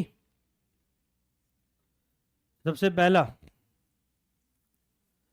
ये क्या कहना चाह रहा है, ये अरियर क्या होता है? आउटस्टैंडिंग का दूसरा वर्ड है अरियर, मतलब आउटस्टैंडिंग। तो भाई करंट ईयर का सब्सक्रिप्शन 1200 मिलना बाकी है, करंट ईयर का सब्सक्रिप्शन 1200 मिलना बाकी है, इज दैट ओके? राइट। और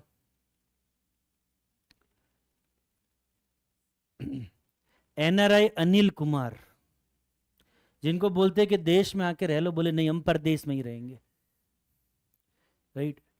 ये कभी कभी आते, सगुन विला में इनका 701 नंबर फ्लैट है, ये कभी कभी आते हैं। तो ये क्या ना 2-3 साल का एक साथ दे के चले जाते एडवांस मेंटेनेंस, बोले फिर बार बार आने का होता नहीं है। आया बात समझ में? So that is what is the second point, दिख रहा है आपको?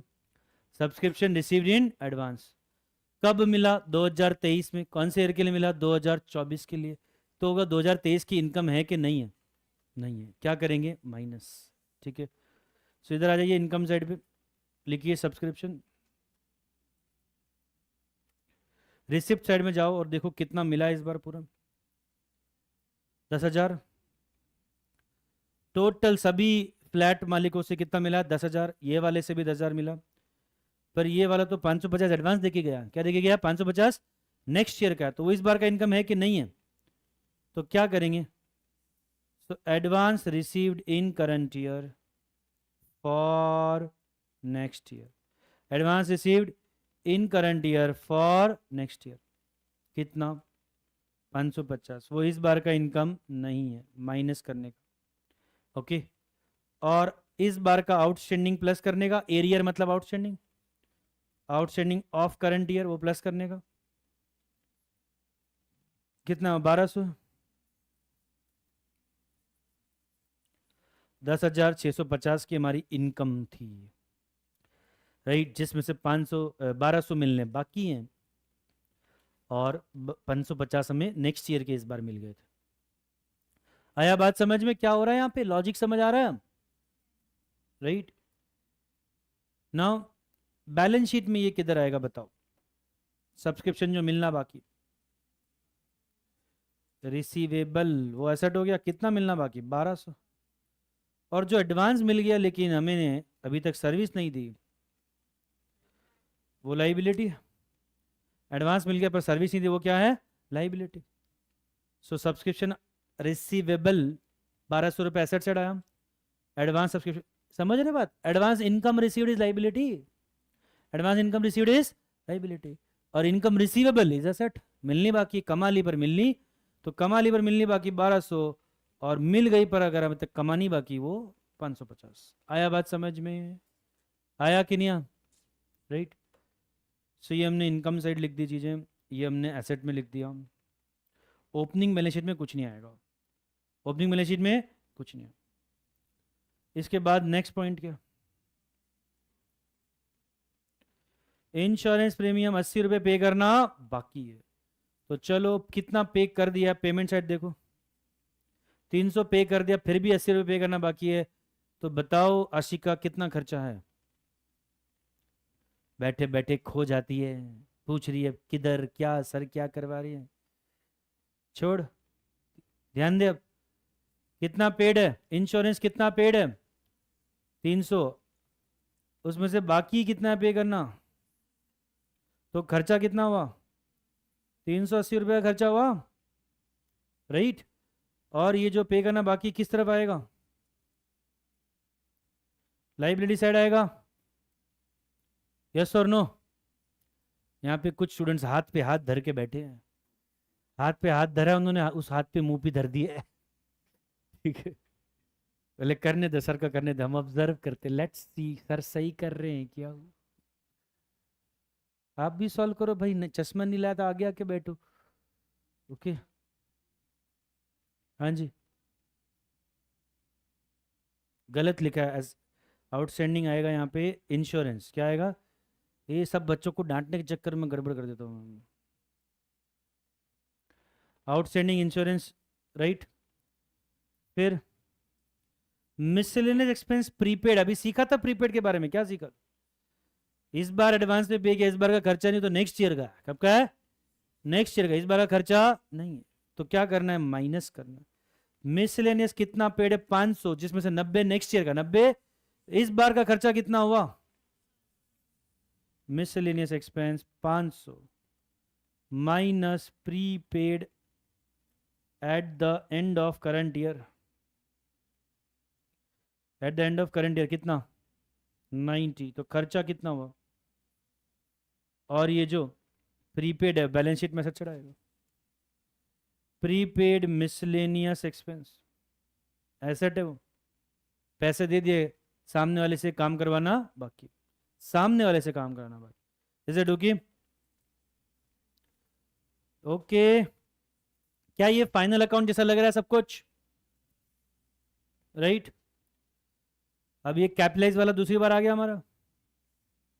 डोनेशन 7000, लो income side, donation 7000 minus capitalize कितना करेंगे? 50%। तो रेवेन्यू कितना हुआ? 50%। और जो कैपिटलाइज करेंगे वो कैपिटल फंड में हम ऐड कर देंगे। एंट्रेंस फीस क्या नाम है? डोनेशन था क्या ये? अच्छा, डोनेशन कितना? 3500 ऐड कर देंगे। कैपिटल फंड वर्किंग नोट 1 से आएगा। यस और नो? एंट्रेंस फीस को क्या मानना है? एंट्रेंस फीस को रेवेन्यू मानना है। ये लोग अपने न्यू मेंबर्स को, तुम्हें पता है दुम्मस जाते हैं लोग, साइकिल क्लब एक, अपने तो कभी कभी जाते हैं 3-4 महीने में, 2-4 महीने में, वो लोग रोज जाते हैं। The certain people, right. मैंने एक बार आउट ऑफ क्यूरियोसिटी उनसे पूछ लिया कि क्या मजा आता है, चाय पीने आते हैं, राइट। वहाँ पे चाय पीते, उनका फिक्स जगह है। बेसिकली तो हेल्थ के लिए आते हैं, चाय एक बहाना है। ओके, मैंने कहा मेरे को भी ज्वाइन करना है। तो उन्होंने बोला कि यार आपको 10,000 रुपये देने पड़ेंगे। मैं कहा साइकिल में मेरी लाएगा ऐसे कि किसके रुपए, किस चीज़ के रुपए? बोले आपको हम पूरा, हमारे टी शर्ट है, हमारा नाम है क्लब का, राइट, वो रेडियम वाला टी शर्ट होता है ताकि आप रात के अंधेरे में 4 बजे भी चलाओ। मतलब उसने कहा था सुबह है, मैंने रात सुना था ठीक है। तो उसने कहा सुबह सुबह 4 बजे निकलेंगे। तो मैंने कहा यार रात को ना सुबह कौन सा होता है, राइट। तो तब ना अंधेरे में कोई ऐसा नहीं कि ट्रक उड़ा दे आपको, तो रेडियम पहन के निकलने का, टी शर्ट वी शर्ट पूरा नियॉन कलर का, ताकि आपको दिख जाए। मैंने कहा बात तो ठीक है। तो बोले वो सब आपको जूते वूते सब ऐसे देते हम, पानी वानी, बैग वैग, हेलमेट शेलमेट, फिर नी गार्ड, उसके पैसे 10,000। तो यहाँ जो उन्होंने मेरे से एंट्रेंस फीस ली, सामने चीज़ें भी दे दी, तो उनके क्लब में ये क्या है? Revenue income. क्या है ये? आया बात समझ में कि नहीं? मैंने ज्वाइन नहीं किया, चिंता मत करो, मेरे से नहीं होगा ओके, ठीक है। तो भाई ये एंट्रेंस फीस साइड आएगा, मतलब इनकम साइड आएगा। कहाँ आएगा? क्योंकि बोला रेवेन्यू मानने का, रेवेन्यू मानने का मतलब इस साल का इनकम। इसका मतलब क्या हुआ? इस साल का इनकम मानना है, इस साल का इनकम मानना है। That is the meaning, okay, of this statement कि entrance fees are to be treated as revenue. अच्छा, ये मैं नहीं बताता तो आप लोग इसको कर लेते क्या? कितने यही करते आप, इसको इनकम साइड ही लेते? गुड। अब है अच्छा पॉइंट, देखते हैं कितने लोगों का ग्रामर अभी तक ठीक है और कितने लोग हैं जो सो गए हैं, खाली बस मेरे को दिखाने के लिए जाग रहे हैं। लेट्स सी इसका मीनिंग क्या है। क्योंकि देखो इन्वेस्टमेंट्स, इन्वेस्टमेंट्स पे हमें कुछ तो इंटरेस्ट मिल चुका है, कुछ तो इंटरेस्ट मिल चुका है, ओके। सामने पेमेंट साइड पे इन्वेस्टमेंट नहीं दिख रहा है। अरे भाई वो परचेज दिखा, मैं इन्वेस्टमेंट ढूंढ रहा हूँ, ओके। ये सारी चीजें कनेक्ट हो रही है, सोचो समझो, थोड़ा दिमाग लगाओ, 1 मिनट दिमाग लगाओ, क्या ये सब क्या मामला है? अरे सोचने का बोल रहा हूँ ना, 2 मिनट सोच ले तो कंफर्म कर ले जो सोच रही है वो, तुरंत क्यों बता रही है?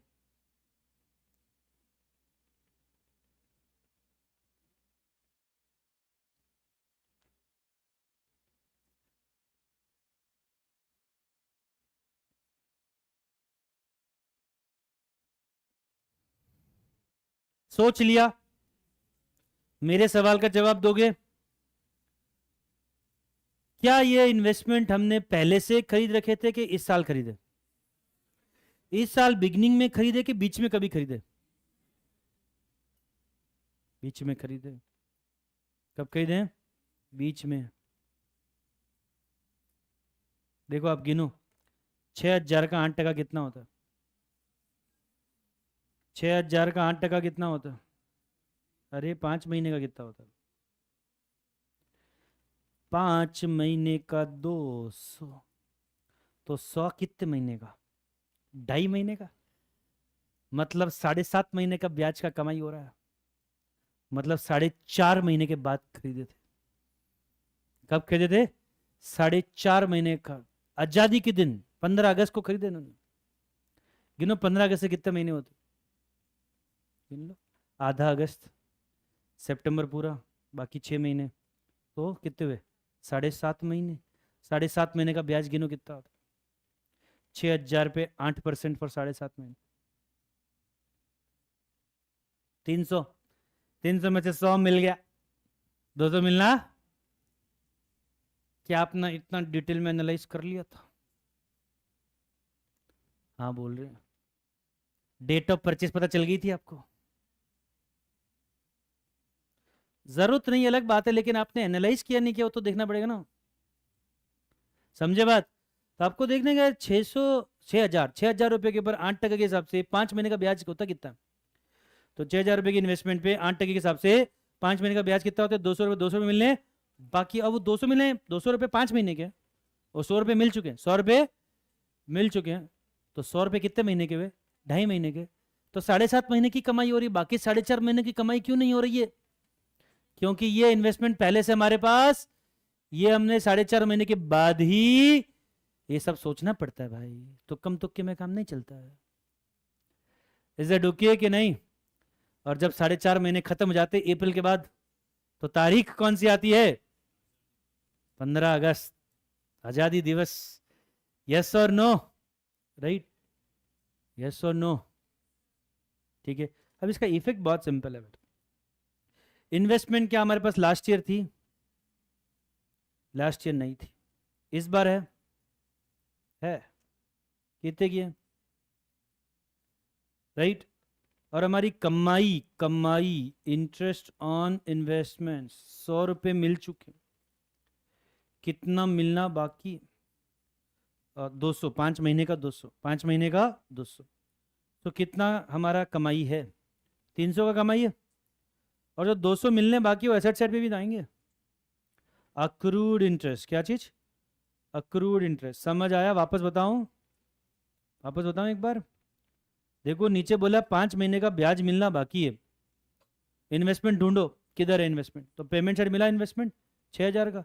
6,000 पे 5 महीने का ढूंढिए। 6,000 पे 5 महीने का 8% के हिसाब से ढूंढिए कितना? इतना मिलना बाकी है। इतना मिलना earned but not receive, earned but not receive, that is 200। So earned but not receive की क्या इफेक्ट होती है? इनकम में प्लस, बैलेंस शीट में एसेट साइड। इनकम में प्लस, इनकम में प्लस, बैलेंस शीट में एसेट साइड। इनकम कितनी मिल चुकी है हमें? तो रिसिप्ट साइड फाफे मारो, वहां पे मिलेगा 100 रुपये मिल चुके। 100 रुपये मिल चुके, 200 रुपये कमा चुके हैं, मिले नहीं है। टोटल कितना हुआ? 300।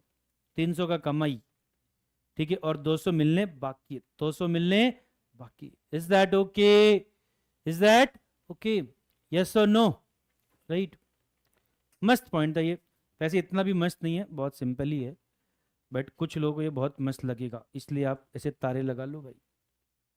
ठीक है, ये रिवाइज करना है आपको बार बार। Okay, done. अब इसके बाद नया क्या बोल रहा है भाई? ये कुछ बोला है, इसको भी समझो तो।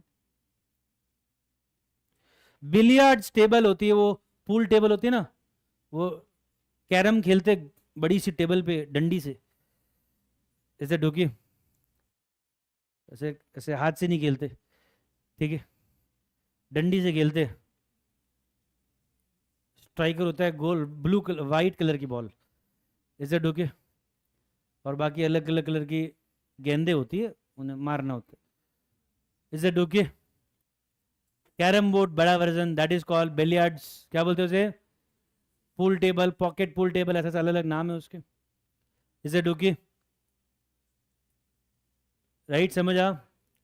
सो बिलियर्ड्स टेबल कितने की खरीदी, कब खरीदी, कब खरीदी, कितने की खरीदी, तब पेमेंट कितना कर दिया।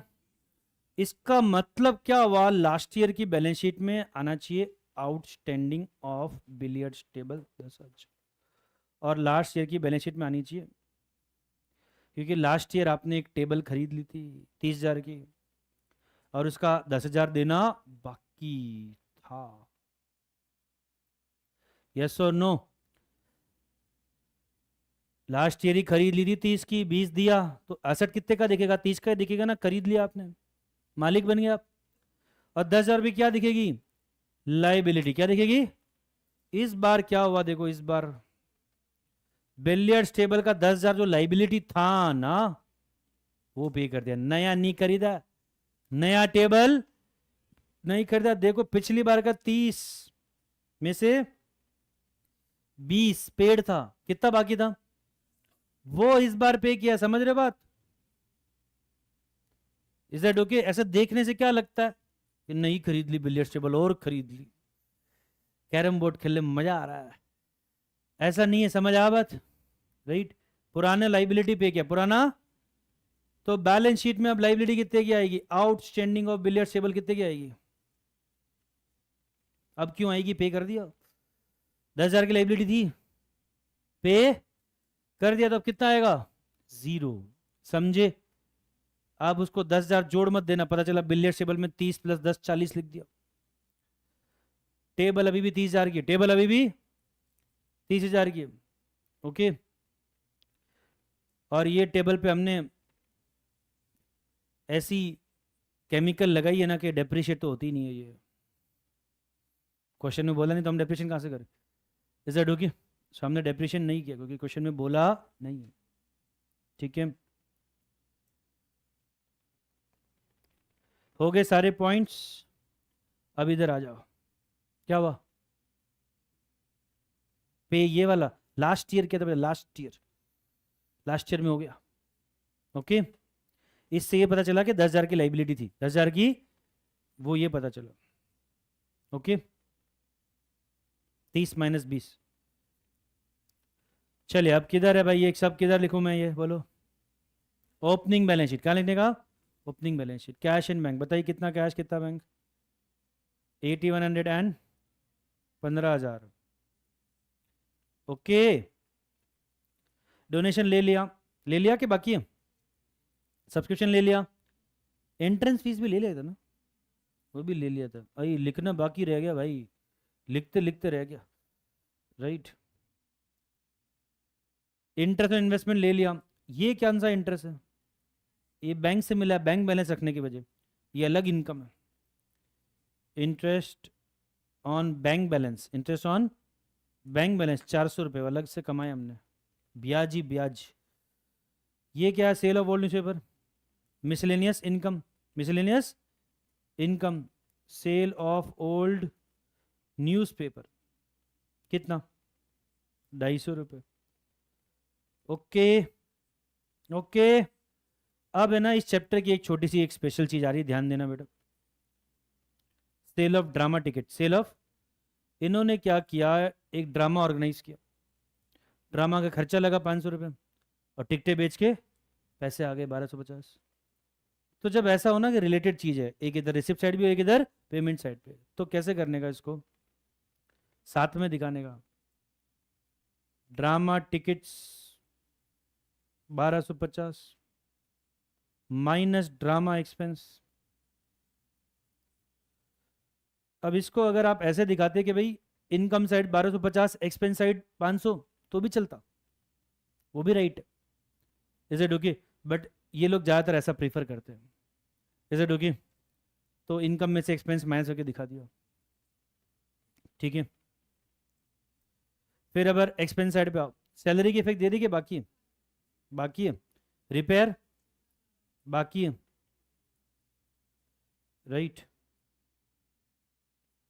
तो सैलरी और रिपेयर पेमेंट साइड पे लिख देते हैं, सैलरी रिपेयर कितना कितना 3,500। उसके बाद फर्नीचर ले लिया, फर्नीचर जोड़ा था हमने, परचेज कर ऐड कर दिया था, बाकी पड़ा यार, वो तो पिछला क्वेश्चन था।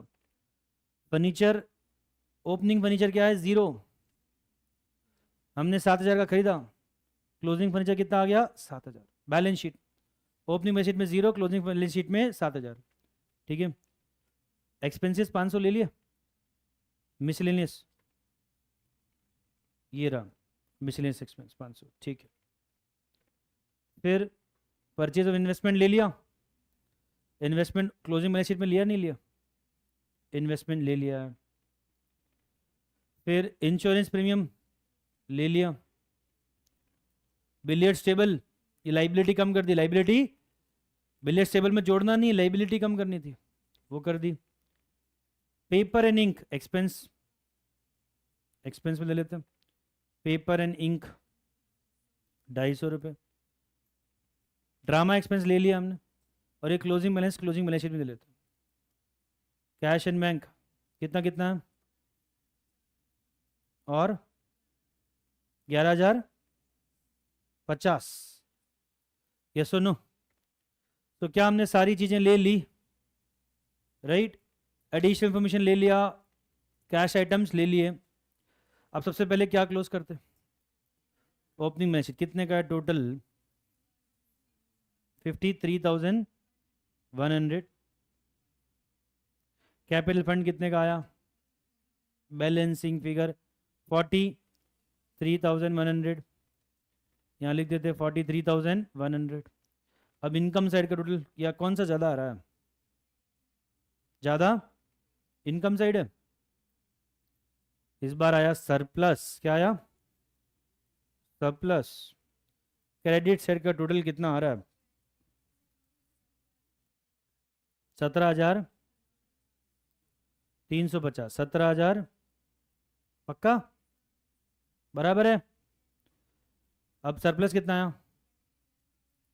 अच्छा आंसर देख के बता रहे हो कि सॉल्व करके बता रहे हो, पक्का, यस कितना 12,810, 810। वाह क्या कमाया इस बार, 12,810 सरप्लस। ऐड करो कितना हुआ 59,410, यस 60,040, और इधर पक्का चेक किया हम 60,040। सो आप देख सकते हो all these are minimum 10 mark questions which have been very recently asked in the last year's September attempt. Okay, समझ आया,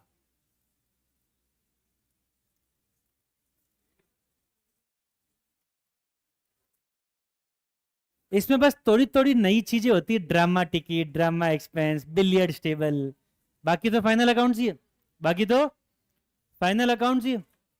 आया बात समझ में,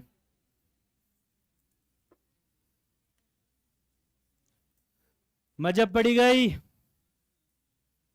राइट मेरी एंजाइटी थोड़ी कम हुई, राइट आज डेप्रिसिएशन भी स्टार्ट हो जाएगा, अच्छा हो गया डेप्रिसिएशन स्टार्ट, राइट और ये एनपीओ भी काफी हद तक कवर कर लिया हमने, 30-40% खत्म कर दिया आज, राइट तो आने वाले 4-5 दिन में मेरी एंजाइटी एकदम रिलैक्स हो जाएगी। फिर सिर्फ एक ही चैप्टर बचेगा जो आप सबको पहले से आता है, शेयर कैपिटल, यस और नो, 4-5 दिन की और बात है बस। ओके होमवर्क नोट करेंगे, आपको क्या लगा बातों बातों में मैं भूल जाऊंगा, होमवर्क है एक क्वेश्चन RAQ का 3rd, Vandana sports club, is that okay?